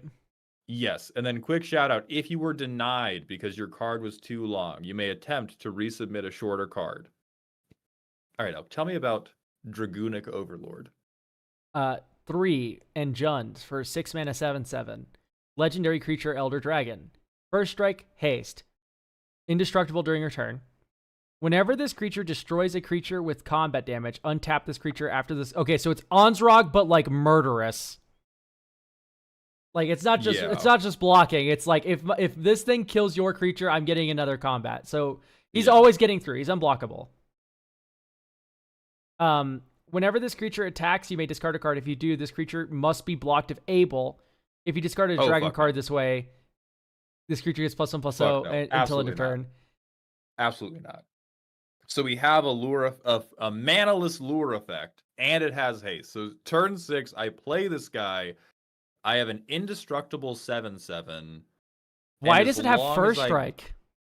Because fuck you. Don't touch my indestructible guy. Fuck you. Fuck you. Fuck you. It just what makes him a god blocker. Yeah, fuck you. Why are you fucking with me? I think I'm okay with this at 7 mana. At 7 mana, I'm okay with this. At 7 mana, you need to be able to kill God, but this is for sure a kill God text box. Oh yeah, it's very strong. This one isn't being. This one's right on the edge, Storm. Yeah, this one's like right at the limit. This looks like a magic card. Yeah, no. If there's one more line of text here, we wouldn't be reading it. I think the max is like 8 or 9. I forgot what the maximum they'll actually put on a real card is, but that's the cutoff. Doesn't this just wipe the board? Yes, which sucks. for the Oh, most true. part. It does just suck. Yeah, no. So the last ability should probably say something along the lines of like, it's like more of a provoke effect. Mhm. This creature must be block disabled this combat. And then when you get into additional combat, it's no longer applying. And then you have to discard a new Oh dragon. yeah, you could chain by dumping your hand, but if you don't dump your hand, you can't chain. I like that. That's the vibe I want to go for, I think, for that card. All right. All right, Avengers next, Assembled. Avengers Assembled. Fuck. This one should 7 have. mana Wooburg. It should be a legendary creature, hero. Yeah, hero. No, sorry, hero. We need all 5. Yes. A 5/5. When Avengers Assembled is cast, you may put up to 5 different hero creature cards from your hand to the battlefield. During your turn, heroes you control have haste, vigilance, indestructible. Yes. Directly to the. instantly. This is what we're getting as the Wooburg commander in the this Marvel is, set. This is going to be. You have leaked a card. Adam. You have leaked a card. This is the Cosmic Spider-Man of that set. All right, next, Mehukare Seika, the Dancing Shade. 3 mana, Dimir 2/2 with Ninjutsu of 3. Whenever Seika deals combat damage to a player, each instant and sorcery card with mana value 3 or less in your graveyard gains flashback until end of turn. The flashback cost is equal to its mana cost. Why are we making worse Archmage's Newt? Silas Wren called. Silas Wren? Silas Wren, but for spells instead of artifacts. Like, pew, pew, pew, pew, pew. Yeah, I think this is just allowed to be flatly better in some way. I like this type of effect. I love being a little spellbladey shithead, but we have this card. We have this card for both cheaper and you have the opportunity to get flashback for free. Is Archmage's Like, Newt this every guy's- instant or sorcery? Or is Yeah. it just Oh one? yeah, Archmage's Newt hits hits 1 actually. Oh yeah, so true. It doesn't hit everything. I don't think hitting everything is good enough unless you have some weird combo loop. I mean, you can like do like, frantic search on your end step, or like frantic search now even because it untaps 3 lands, and then discard a bunch of instants or sorceries, and then combat ninjutsu or like whatever. This is already in play. You hit them. Yeah. Dink, The dink, Frantic dink. Search Flex Tape can only hold together so many bad commanders. I think this card's fine. I like this card. I like that I we have built-in. We can't get fucking like bullshit counterspell flashbacks because it has to happen during your turn. That's what I like about it the most. Yeah, that's also good. Chakra. Oh, we have a Silk Song card. All right, 1 second. Can you read this? I'm navigating back to this. Yeah, sure thing. Chakra Wielding Rings. It is a 3-mana Teamer legendary creature, Insect Scout Warrior. Landfall, whenever a land enters, you make a map. You can untap Chakra and make X or sacrifice X artifact tokens. Chakra deals 1 damage to each of X targets. X can't be 0. And it's a 3/3. Oh, she bad as hell too. Awesome. So lands making maps. Maps turn And then into lands. And then you blow up the fucking board with all your maps. I remember that episode of Dora where she begins to work for Raytheon. This is God's strongest like death touch wearer. You know what I mean? Yeah, this shit is evil. I don't like land. I try to hesitate or hold back from telling people to go back to the drawing board. I don't like any of the stuff happening here. I don't think lands for maps is good, and I don't think I get to shoot whoever I want in the head because I have a map is good.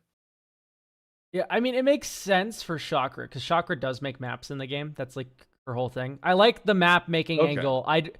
I just don't know if she would, like, throw her maps as her rings. That's where I'm, like, losing it. Throw her maps at a motherfucker's skull.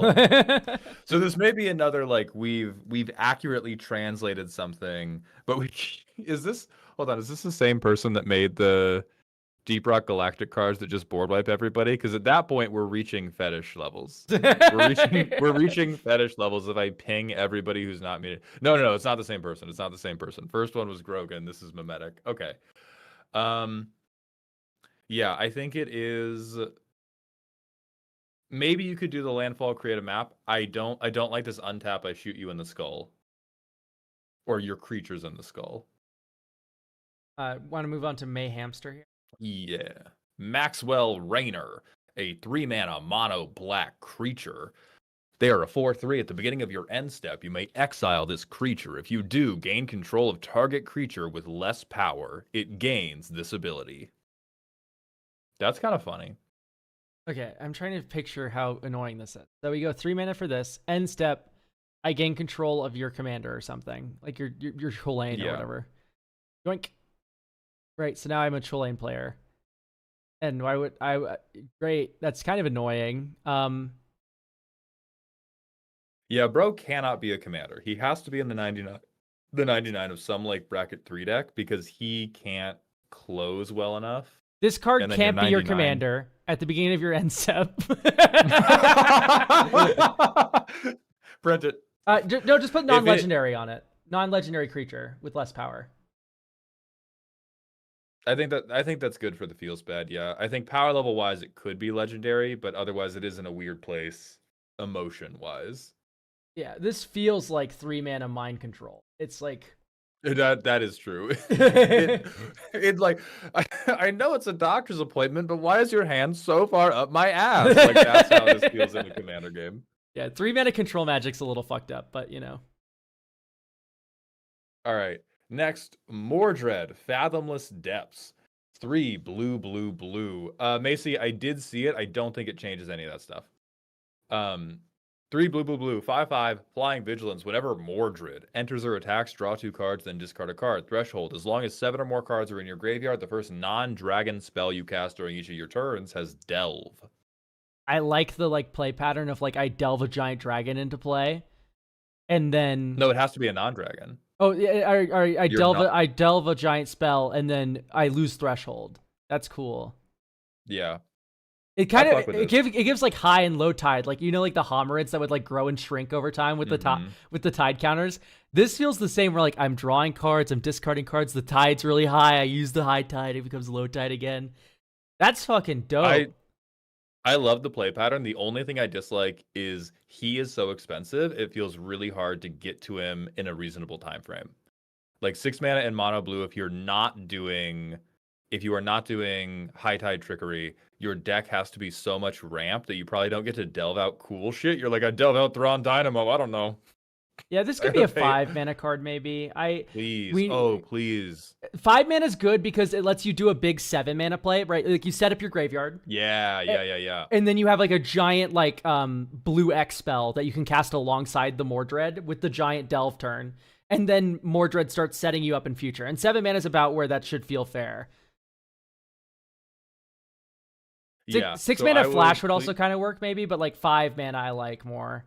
Yeah. I actually like 2 blue, blue, blue. Don't let the Simic players touch this motherfucker unless they have very good mana bases.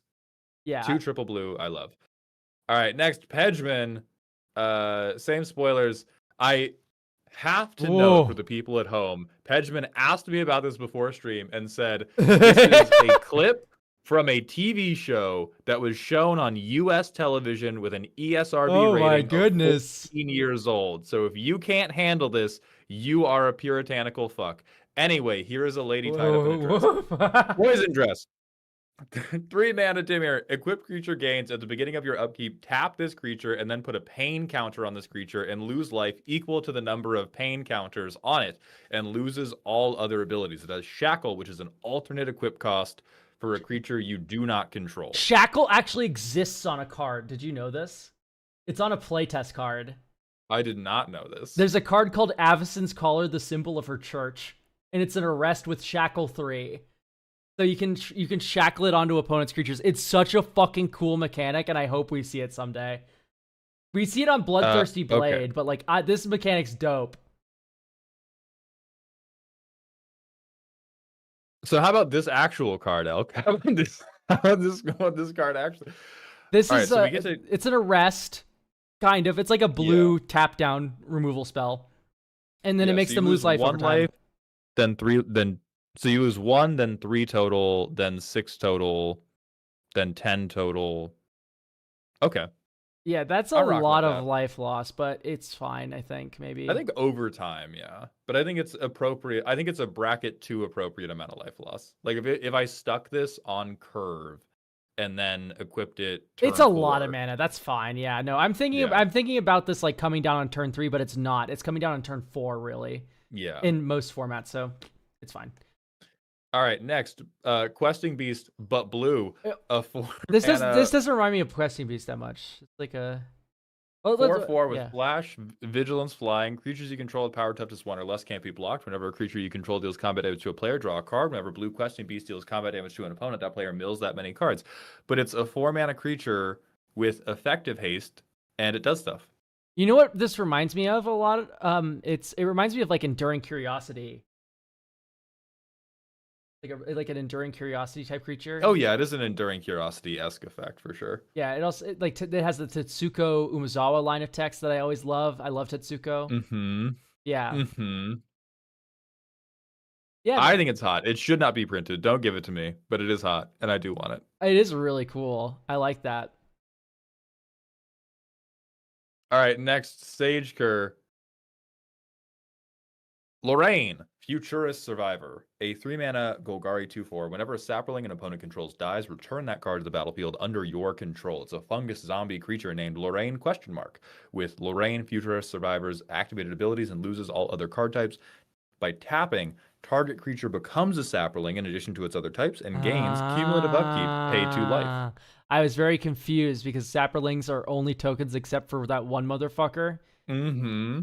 And so That's hot. And so I was like, oh, how does this work? And it's like, no, you make your thing into a sapperling and then you kill it. I'm rocking with this a little bit. Yeah, but and then it goes like exponential, and you have to pay life to keep it around. The cumulative upkeep is pretty, because it's pay 2, pay 4, pay 6, pay 8, pay 10. Ooh. I think maybe you should lose life equal to the number of funguses you control when you do this instead of cumulative upkeep. Cumulative upkeep is super clunky. I don't like how it plays. Yeah, and I do think that's a very steep cost, even as cumulative upkeeps go. Yeah, like you lose 2 life for each fungus when you do this ability. Mm-hmm. All right, Stella, amusement android, 72.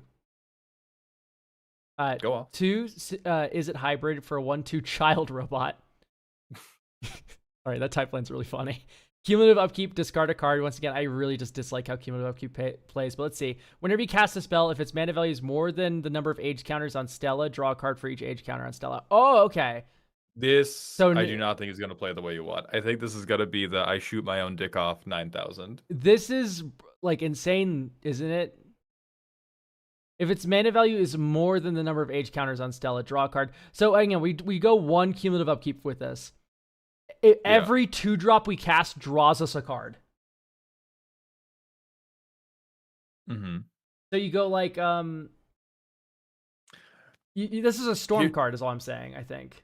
Right. So I don't doubt the high roll. What I dislike is when the distance between the high roll and the low roll is heaven and earth. And I feel like this commander is, if I high roll, I storm and almost immediately win. And if I low roll, I do literally nothing the entire game. I think what you do is you sculpt a perfect graveyard of 2-mana rituals and like draw spells that are like discard a card, draw 2, or like whatever, like Pirate's Pillages. Mm-hmm. And you play this the turn before your storm turn as like an Archmage Emeritus in the command zone. And then you go like Past in Flames, and then you storm out from your graveyard. I mean that's a bad play pattern for different reasons than low roll. It's a lot more like I don't have a commander, and then I play this card, and then I combo off on my next turn. That's the most optimal way to play this, and that's sad. Yeah, I agree with that assessment. It do make me sad. Hold on, I'm being flamed by my girlfriend in Discord chat for making typos when I spoke to them. Okay. Ah, God damn it, I lost my place. Yuze, future. Damn, somebody sent in a crazy horny art. Anyway. Yuze, future euthanist. An Esper 0/1 with cumulative upkeep of 1. Why? All right, we're reaching fetish behavior. Yeah, exactly. Hap, put a stun counter on target creature. If it already has one, destroy it.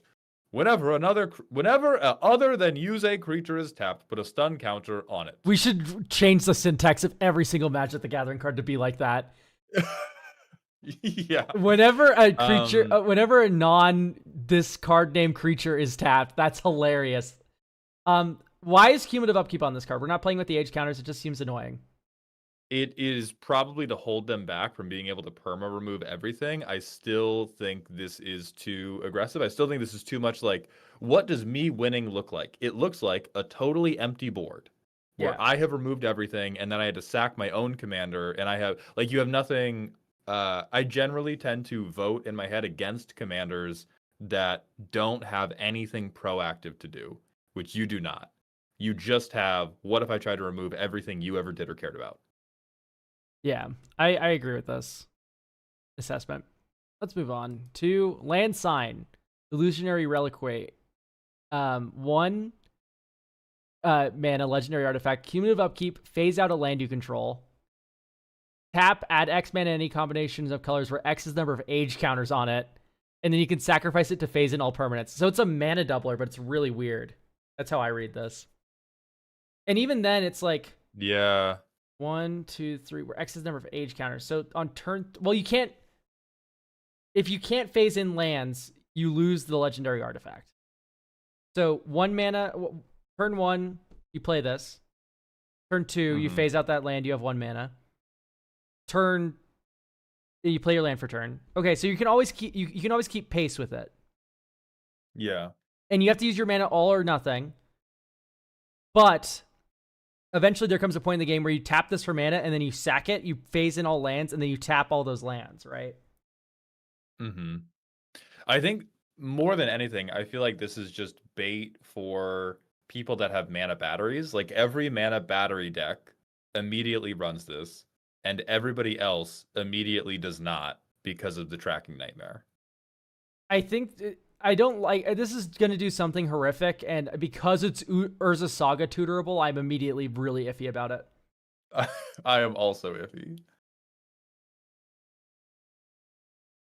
1 mana phase in everything is awesome, and I would that's not the only thing this card does.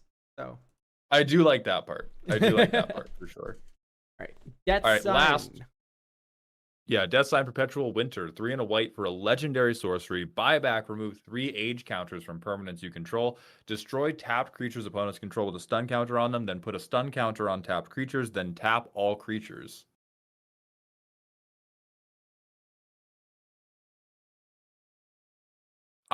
This one strikes me as too parasitic. It's really close to cool, but what I worry about is this effect is really not good for most decks. The only deck it would be good for is the made-to-order precon that had a million different cumulative upkeep triggers, and you wanted to cast it really just as 4 mana, take 3 counters off my cumulative upkeep things. I don't think we should ever put buyback on a card. But what about the cards I like with buyback?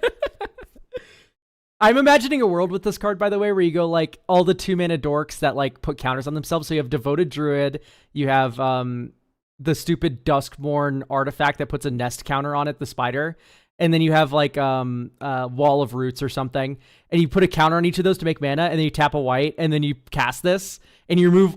Oh, you have to remove age counters. I thought it was just any counters. I was like, remove those counters from your shit. And then you put a stun counter on all tap creatures, and then great news, those are the counters in future that you use, but it has to be age counters. The weird buyback I kind of like, actually. I've talked myself into it. It's just that this card I'm doing like mental arithmetic, and I hate that. I dislike how narrow it is. It is very narrow. The art's very good, though, and I do think you've done a good job of playing into the things you like. It's just that the things you like are wrong, because they're not the things I like. Exactly.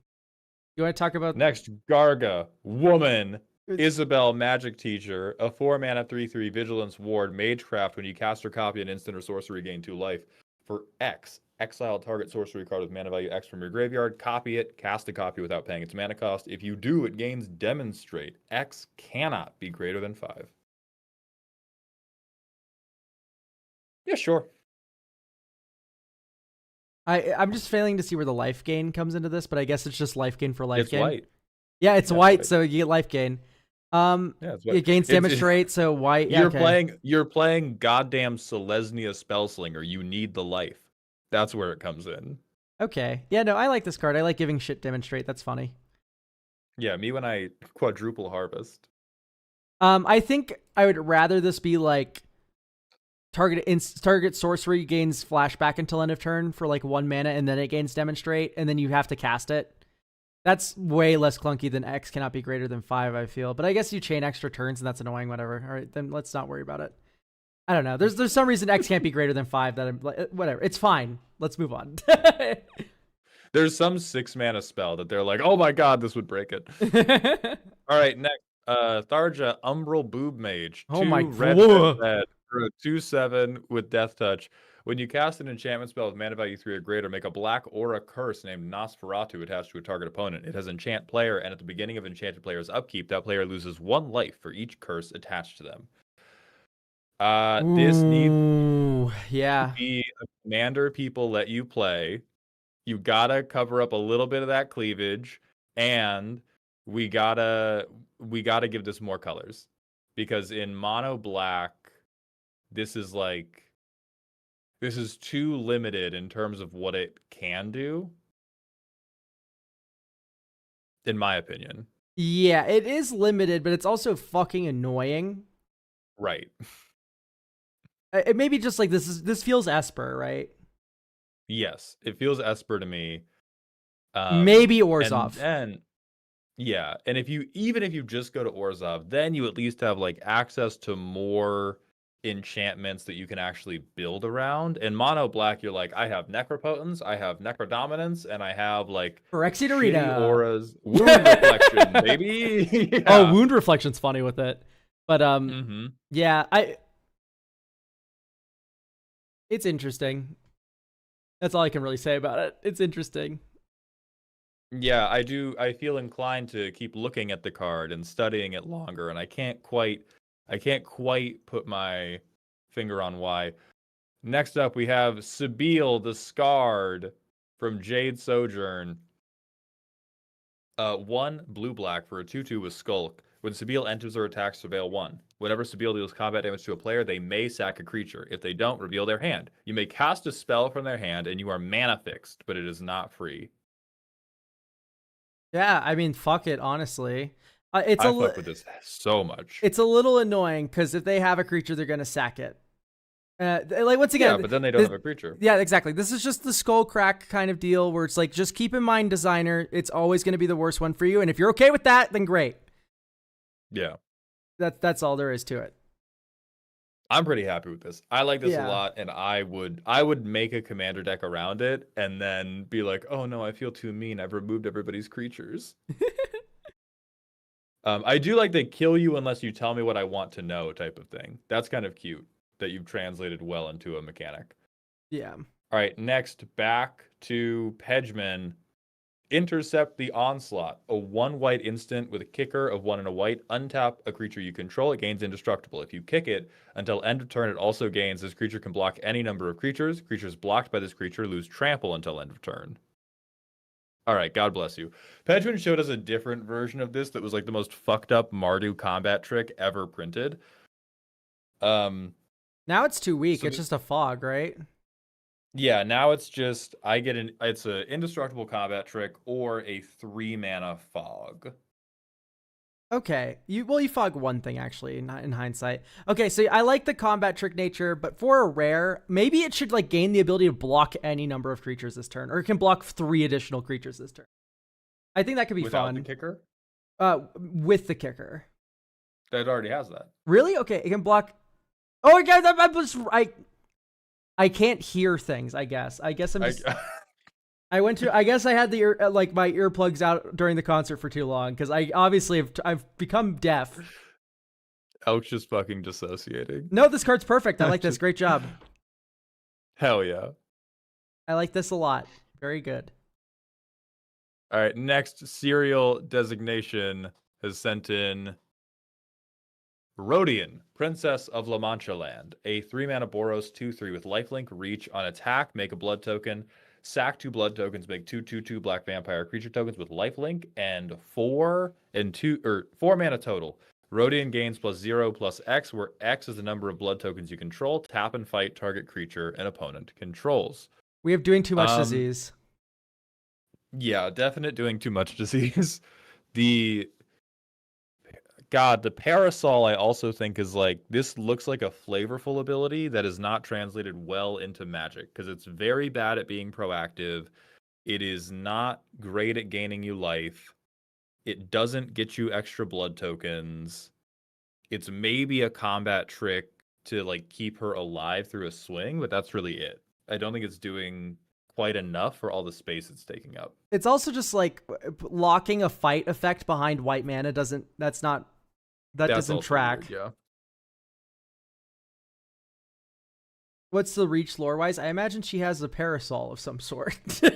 She can like Very good at reach she can we all know what the reach is there for. she can thwack birds out of the sky with it, you know. What a fucking angle on Endless Parade. Holy you guys. The nonsense. The nonsense is coming back in. Endless Parade, 1 black. Enchantment. Whenever a non-token creature an opponent controls dies, or you sack a blood token, make a 2/2 black vampire creature token with life link. I'm okay with that. Yeah, this is entirely fine. Yeah. Grave Pact mana for a thing that actually moves the game forward instead of toning it down. Hell yeah. Graven Pact. Yeah. I love that. It reminds me of Cletus, good old Cletus. Good old Cletus, who we all know and love and care about. Kalitas, Trader of Get. Broken card, very strong. Who we all know and love and care about. Aegis Athene is sliding in with more draft cards. Oh yes, on the hunt. I like seeing the Ixalan art. This has a lot of fun art on it. This whole cycle you've been sending in, I like it. 4 mana for a mono green enchantment. On ETB, you get a fight effect. Whenever a dinosaur ETBs under your control for the first time each turn, it fights. Ooh. So that's like the Kindred card. Kindred card, all my dinosaurs are ICBMs. It's currently worded in a way that doesn't work. It needs to say this triggers once each turn for the second ability. Because right now I play how I'm reading this is dinosaur entered. That's the first time Dinosaur that entered. Yeah, that's the first time that Golden has entered. Yeah. So we fixed the syntax thing so that it only triggers But besides on the that, this is first great. dinosaur you play each turn. I'm rocking with this.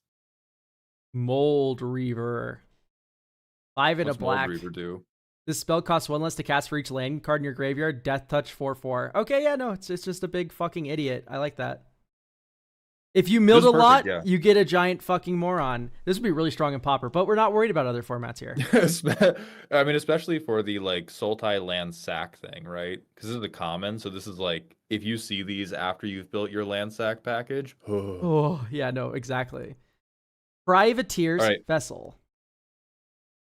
2 and a red for a 5/5. Sacrifice 2 tokens. It becomes an artifact creature, and then you can crew it for 3. Okay, great. I like that. You can sack treasure to make the Privateer's Vessel go. Yeah, that's perfect. I like this very much.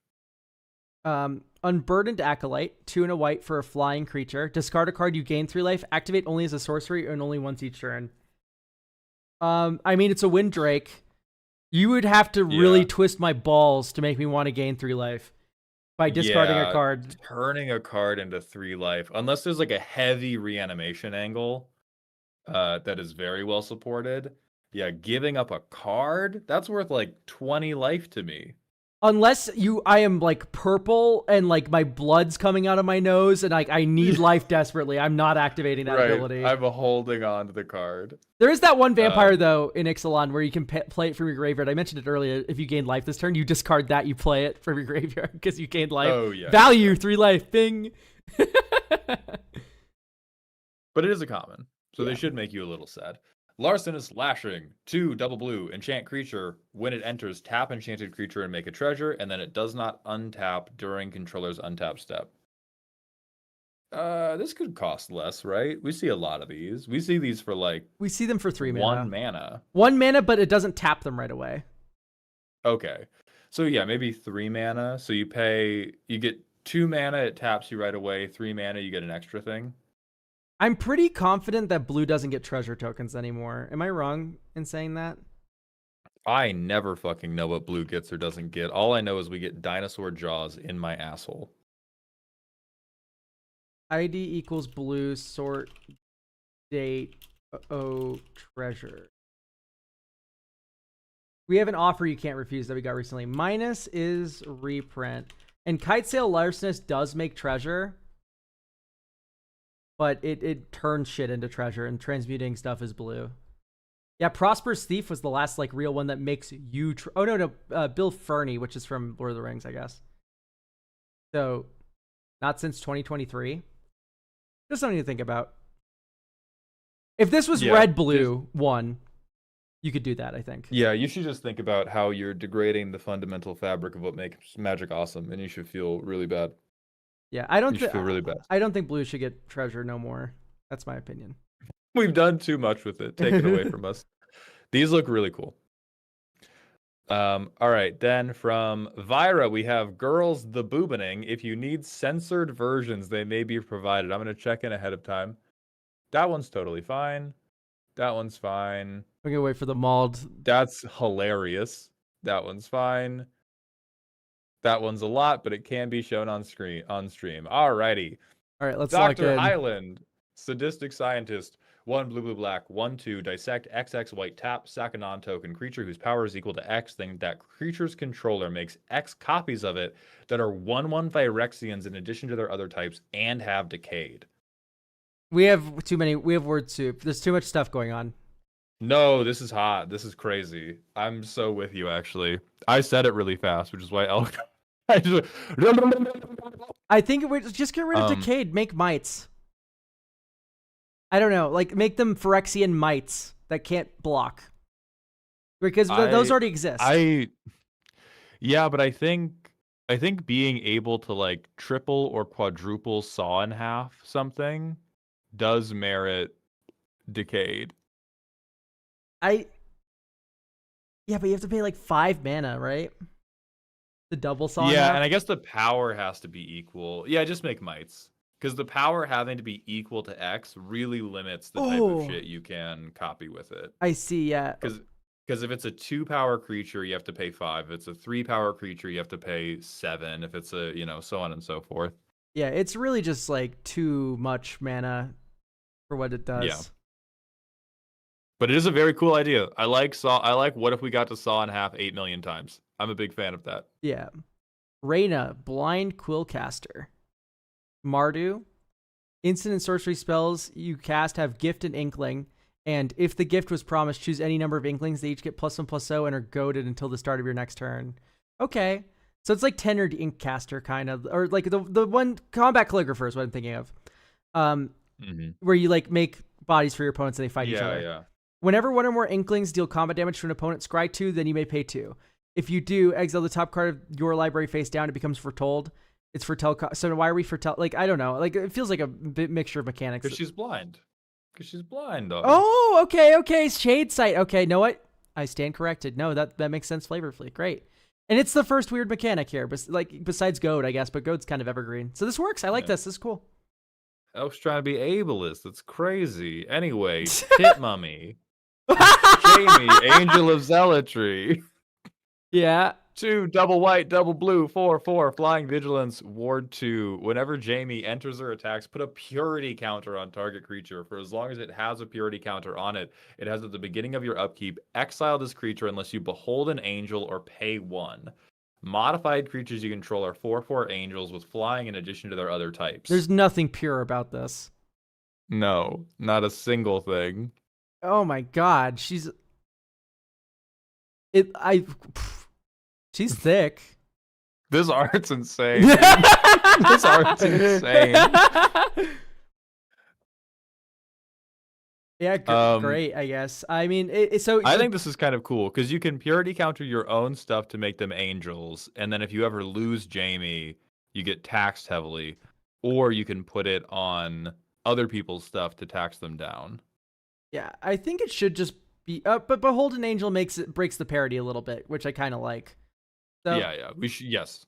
Yeah, okay, great. No, I kind of like this.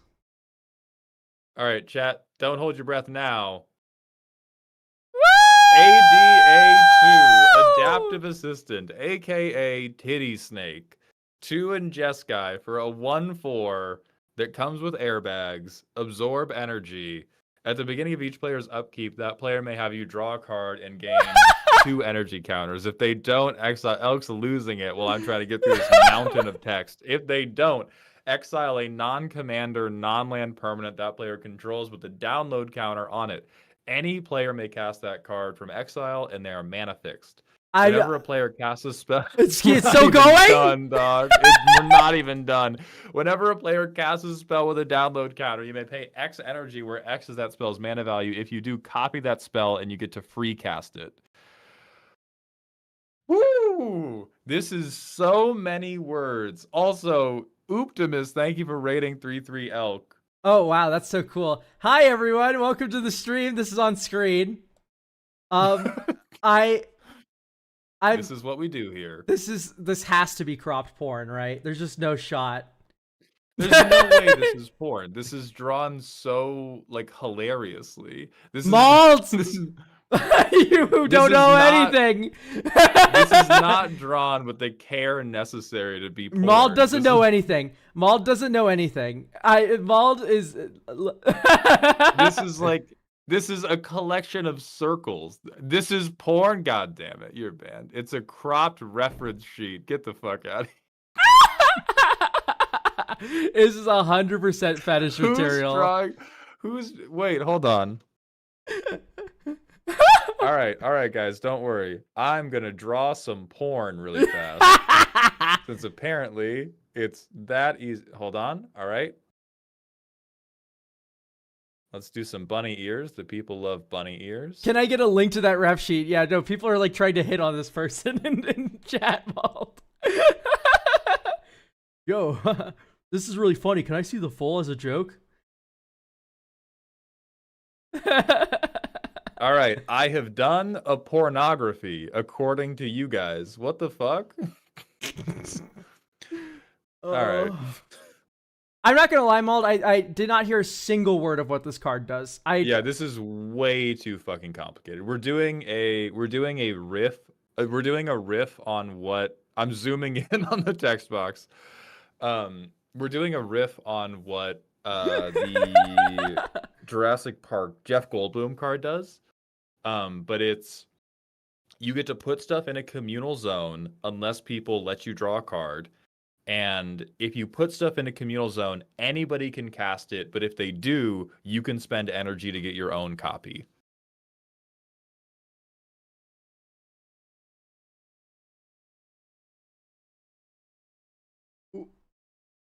And so there's just a lot going on. Like your opponents get to choose. They're going to choose the bad thing.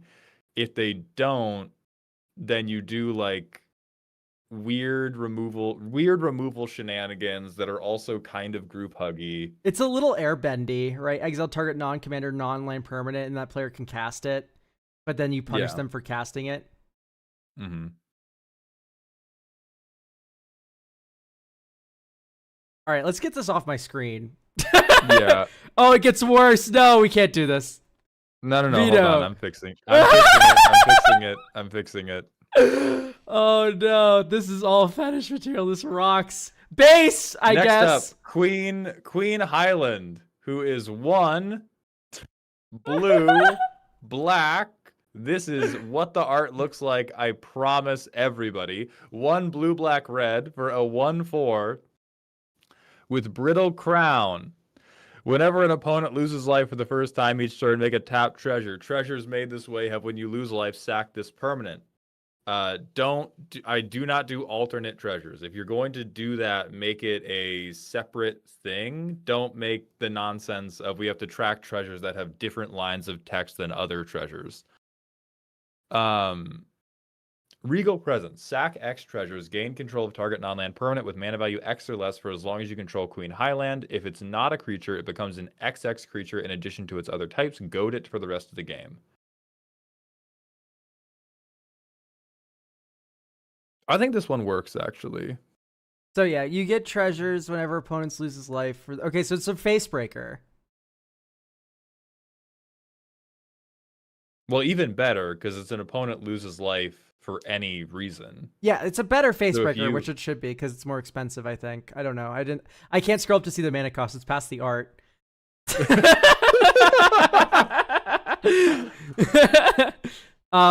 And then yeah, you mind control something if you sack enough treasures. That's based. Okay, great.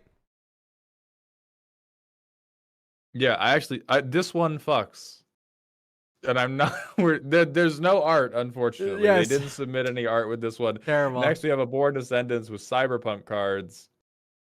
Solomon, Sleeper Agent, 5 mana Abzan 5/5. On combat damage to a player, get an experience counter. Once per turn, you can cast a spell with mana value equal to the number of experience counters you have. You may cast this creature from your graveyard or exile by losing experience counters equal to its mana value. That's kind of cute. I don't think it solves the latter problem of unless you're mana curve, unless you're like, haha, everything in my deck costs 3 mana, you very quickly lock yourself out of doing anything effective with him. And Super Bass, thank you for the 200-bit cheer. What do you think, Elk? You may cast. Yeah, this is worse Marin, right? Like almost every single way. Much worse. This is worse Carador. Yeah, true, actually. No, I didn't even think about it by that angle. Like, Carador Ghost Chieftain just does this so much better. And it needs giant boobs. Mm-hmm. And we don't have big man titties out there. So what I'm going to recommend is if you want it to be equal to, you get to free cast it. If you have to jump through that hoop, you just get the thing for free. Otherwise, it should be equal to or less than. Like, you need to be able to access more than just like, oh, fuck, I'm on 6 experience counters. I hope I have a 6-drop in my graveyard right now. But otherwise, I think it's a cool idea. I like that you have a separate way to utilize your experience to get your very expensive commander back. Yeah, I do like losing experience counters as a cost. That's fun. All right, Hansen, Barghast Alpha. 3 red, white, black for a legendary creature, human soldier, 5/5 with first strike, and deploy 2. Oh, deploy 2 is mobilized, but for soldiers instead of warriors. That's fun, sure. At the end of turn, your taps. Oh, but you don't sack them. Oh, okay. So your tap soldier tokens get +1/+1 counters. Okay. So it's like Hero of Bladehold. I mentioned Hero of Bladehold earlier. This is very Hero of Bladehold-y. You get 2 attacking creatures, and then all your things get +1/+1 counters. I think as is currently priced, you could do this as an attack trigger and then just deploy after or before the second attack trigger. Because Hero of Bladehold's 4 mana and does this. Yeah. 6 mana, we got to do quite a lot. But I like this idea. Yeah. It's just. So I think both cards we can get a little bit better with. Yeah, they're both weak, which is a very rare thing to see. So congratulations. Yeah. All right, next, Ami Sensi. Yes. Right on the line, but in the line. Shukume, the Inevitable Fate. A 4-mana Esper 3/3 with lifelink. At the beginning of each player's upkeep, they make a Fated Demise token. That token has whenever you draw a card for the first time each turn, you lose a life. Whenever one of your opponents is dealt combat damage by a creature, that creature's controller may have defending player gain control of any number of Fated Demise creatures tokens they control. I am going to run a quick ad break and pee because I've seen this card before, so I'm going to recuse myself while Elk looks. Okay, I'm going to give my honest to God opinion. I won't run an ad break because I'm polite to my viewers. Hi. I'm joking. So Shukume. Okay, so each player's upkeep, that player creates a demise token that pings them. Whenever you draw a card for the first time, each turn. Okay. I see. And then you shuffle these around. I kind of like this because it keeps the game moving. I think it's a little bit nightmarish to track, but I kind of like the hot potato game going on here. Although there is one person that gets piled on by like 10 of these eventually, and then they get pinged for 10 billion, and then you tap your Lauren of the Third Path before they deal combat damage to someone, and then you get ping them for another 10 billion. So I don't know if I like tying it to card draw. I think it should just be at the beginning of your upkeep, you lose 1 life. Or at the beginning of your end step, you lose a life. I'm polite to my viewers. Funniest joke on stream. I'm very polite to my viewers. I don't know what you're talking about, Bobberation. You want to get banned? Apologize to me. It does make the game have a definitive end. Yes. I think There's a couple things maybe that you could turn on this if it doesn't play very fun. First things first, remove the draw, just make it an end step trigger. Number 2, don't put the end step trigger on the enchantment, put it on Shukume.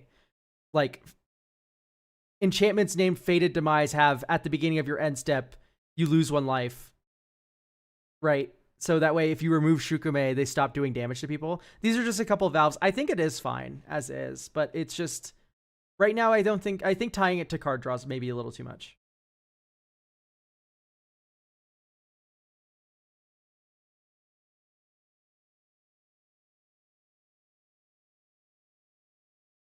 All right, I came back in, but my kittens are cuddling. It only pings once per turn, though, no? Yes, okay, so here's what goes on. You draw... I hit you when I'm covered in curses. I then tap Lore into the 3rd path. I draw a card, you draw a card, and get nuked for 1 billion. Untap Upkeep, you draw for turn. And then you also lose 1 billion. Yeah, you get nuked for 1 billion. So what I'm saying is maybe it's just an end step trigger. Right now, it's just a bit weird. I don't like how weird it is. It feels clunky and weird. That's it. That's all. Reasonable. Samiel, Aetheric Vampire from Aluna. 4 mana, hybrid, blue-black, 3/4 Flying Shroud. Whenever he deals combat damage to a player, they mill the top 3 cards of their library. If a land is milled this way, untap Samiel. Whenever a creature an opponent controls attacks you, its controller mills a card for each of those creatures. Not nearly good enough, unfortunately. This is as close to a 4 mana 3/4 do nothing as you can possibly get, I think. It's just it's just a Flying Shroud. This is listen, I love you, Aluna, right? I want you to have success and joy in your life. This is a mill card designed by somebody who received input from bracket 2 players who think mill is too good.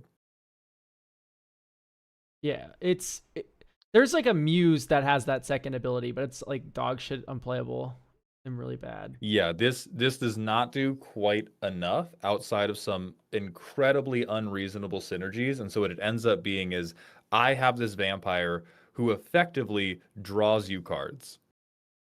Yeah, basically. It does go hard And with so the Water Crystal, but then just no one attacks until they remove your commander. Yes, which so has Samuel should say, on ETB, conjure a card named the Water Crystal to the battlefield, and then it's hot. All right, next, Sage Kerr. Lilia and Nico, KDA fans, Jeskai24. If Lilia and Nico are your commander, when they enter, choose a creature you control, it becomes your commander instead. Don't do this. Commanders you control have +2/+2 and lifelink, 2 mana tap, untap your commander. I know a lot of people have commitment issues. This is a therapist moment. This is not a make another custom card about it moment. This is, I think, a really cool idea. I don't know. I think it is a cool idea to like be able to like give the commander property to a different card, but I don't think that game really supports that. No, not well. Not well. Choose a creature you control and own. It becomes your commander instead. Because what if someone leaves? No, just control. If we're being crazy, we're being crazy. If we're doing nonsense, we are doing nonsense. Okay. Okay. Yeah, you have cooked beyond the bounds of this game. Singquisition Machine 9 Peacemaker. It's now short. Tuna blue for a 3/3, which doesn't matter because you're always morphing it. Morph blue, white. When it's turned face up, exile up to 3 target cards from opponent's graveyard. From a target opponent's graveyard. Then you may search your library for. Oh my god, it's Yu-Gi-Oh! So we're like tutoring these like things back to back to back. Is this a Yu-Gi-Oh card? This must be. It's gotta be. That name, the naming convention. Yup. Yep. Okay, great. That's what I figured. Don't do Yu-Gi-Oh and Magic. We're the better game for a reason. You guys, you goddamn TCG refugees came here for a reason. It's better here. It's better here. We accept you with loving arms because Magic the Gathering is in a better state than the United States of America. But we're not Yu-Gi-Oh for a reason. They're fun. No. Nope. No Frico. All right. Oh Okay, we have Look Outside cards. Do you know Look Outside? I do not. So Look Outside is an RPG. No, Frico. It's really Frico. It's really fun. The premise is like for like I forgot how many days it is. I think it's like 5 or 7 days. There's like an eldritch horror or something in the sky, and if you look outside, you die or get horrifically mutated or whatever. So you have to go around your apartment complex to live with all these like mutated people and shit. It's a really fun RPG. I had a lot of fun playing it. Anyway. Oh, that's crazy. Look Outside. It has this art style. It's really pretty looking. 3 black. Sorcery. Exile all creatures. No. For each player makes X 3/3 black horror creature tokens, where X is the number of creatures exiled this way. Okay. I think for each it should just turn all creatures into black horrors. I think that's what this card's trying to do. Right now, what it does is it exiles all creatures, and then each player makes that many creatures. So yeah, right now this is symmetric. Everybody has 15 creatures. Exactly. So we need to change that a little bit. You should make them 2/2 horrors so I can play Massacre. You're getting attacked by your cat, I can see. Are you a little stuck, Nico? Yeah, because Nico's trying to attack her fucking sister again, and I'm trying to keep them separate enough. Hi, Briar. Yeah, your nipples okay? Roaches. I love roaches. Really good caster. 2 black-green. Legendary creature, insect horror. Roaches, the vermin's power and toughness is equal to the number of insects you control. Whenever a creature you don't control dies or is exiled, each opponent loses 1 life, and then you create an insect. Whenever a creature you don't control dies or is... I see. So if you kill your opponent's shit, you get insects and you shoot your opponents in the head. Mm-hmm. This works stupidly with Grave Pact. Just a warning. Mm. Where if you have Grave Pact sack outlet this, you go sack a creature, you get 3 creatures back, each opponent loses 3 life, and you can keep doing that for as long as your opponents have creatures. So it's a permanent Plague Wind. Just keep that in mind. just keep in mind, you are the devil and I hate you. Just keep in mind. And Christ will be visited upon you. Just keep in mind. It's okay. Just keep it's in okay. mind. You're allowed to do this, but keep in mind. Keep in mind, you're not going to see the light of heaven. If you put Grave Never, ever. Never, ever. Joel Teethchild. Joel's my goat. I love Joel. Also, Darebrand, thank you for stopping by. All right, Joel. This kid does so much fucking damage in Look Outside mode. Mm-hmm. He has like a teeth whirlwind attack that just explodes someone. It's ridiculous. Anyway, black, red, green. Legendary creature, human horror. First strike. Whenever a creature dies, if Joel Teethchild has dealt damage to that creature, exile it, then put a +1/+1 counter on Joel. Tap. Remove any number of counters from Joel Teethchild. Does X damage to any target where X is the number of counters removed from this way, I imagine. Okay. So like he has teeth shotgun. Where he just goes and just like shotguns someone for infinite damage. Hook what? And then you get a tooth back when you do that. Great. That's funny. I fuck with this. I like this. Yeah, you get the teeth Could shotgun. give him death touch, and he like sucks, but he's not unfair suck. Yeah, exactly. Rat Child. Right, Rat Child. My goat! I love Rat Child. 1 blue black 2/2. Copy Dad. Blue tap. Copy target activated ability that's from a commander you control. Yeah, that makes total sense. That's exactly what he does in game. He just copies your turn. Fuck it, fine, dude. Activated abilities suck. Whatever. Rubber stamp, brother. It should be Rat Child horror. Chat's right. Well, it should be Rat Child horror. Audrey vending machine. So green, red. Legendary artifact creature horror. Sacrifice a treasure token. Audrey deals 3 damage to target creature. Sacrifice 5 treasure tokens. Discard your hand and draw that many cards. Sacrifice 10. It does 10 to each opponent. I don't like this design insofar, and it's just like if I make 40 treasure, I win. The button. It feels like I'm not playing this until I have treasure in play, which is kind of like not bad design, but it's a weird design for commanders to be. This one feels like accurate adaptation does not lead to a good game piece. Yeah. I also think that like for reasonable amounts of treasure, all this says is I shoot your creatures, and it doesn't do much else. Like the wheel is kind of bad, quite frankly. Discarding to draw that many is rough. Yeah, sack a treasure for Strangle is like really good. Right. That one's really good. Sacrifice 5 is really bad. sacrifice 10 is really hard to get to. Yeah, that's the assessment that I agree with the most. It's just like, this is 5 mana. I have 4 treasures in play. I kill all your creatures. Yeah, I would sentence this one to a makeover because I think the whole I think we've tried too hard to be accurate to what a vending machine does and not enough care on how does it translate to the game. Yeah. All right, next, Lucal BC is sent in Nyrix, Echo of Deep Shadows, a 4 mana 3/4 with Menace.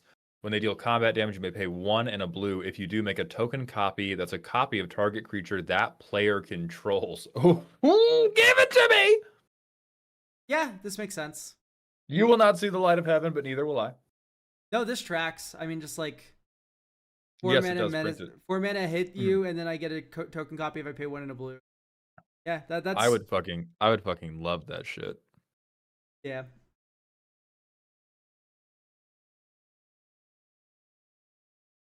And then we've made it to the end. I think we're done. We've done it. Am I getting a phone call? Yeah, the art does look What- AI here. Ooh. What about this looks? I'm not gonna crash out. It does not look AI to me, and I would love to get better with my radar, but I do think the internet so far is like undefeated in terms of how bad it is at identifying AI art. It just So feels very grainy when you get into it. Like if we zoom So in it's that here, it's not super high def. it's from another card. I see the black border. That is true. Oh yeah, we do have to have an art credit. You can't rock with anonymous. Yeah, that is true. Because the thing is, I've seen plenty of ChatGPT art with a similar brush texture. Right, but like ChatGPT, the generative AI stuff is stealing from people who actually drew something. So there's a lot of cases where ChatGPT art is just like it copied a different artist's style, and now people think the way that artist draws is AI generated. Yeah, I don't like witch hunting AI like if like too hard, because like there's a very good shot sometimes that you're just mistaken. It's happened before. Mm-hmm. The fucking Sephiroth art, and then like before sometimes you're right, but you know, sometimes you're wrong. Sometimes you're right. Luke, you do need to submit an art credit, or I will just err on the side of launching you into the sun forever. Yeah. Anyway, I have to stop streaming because Okay. I have to go to Popper Night and go shopping. You need to lay down and spin. Yeah, exactly. So I think I'm going to raid out and stop streaming. I don't know if you're continuing to do stuff. If I just want to raid into you.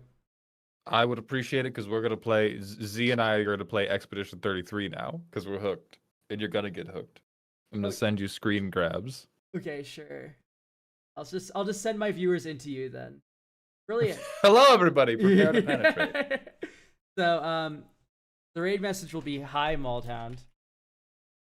The- You must play it, Elk. That's my friend Jared that I'm going to Popper with tonight.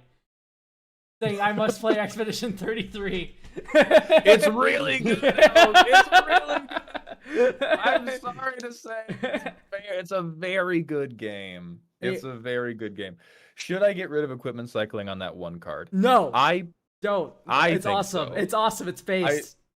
I think 3 mana instant speed equipment tutor and one-sided board wipe is quite a lot. Anyway, here's your viewers, Mald. Oh, thank you. Thank you, Elk. I have to kill you.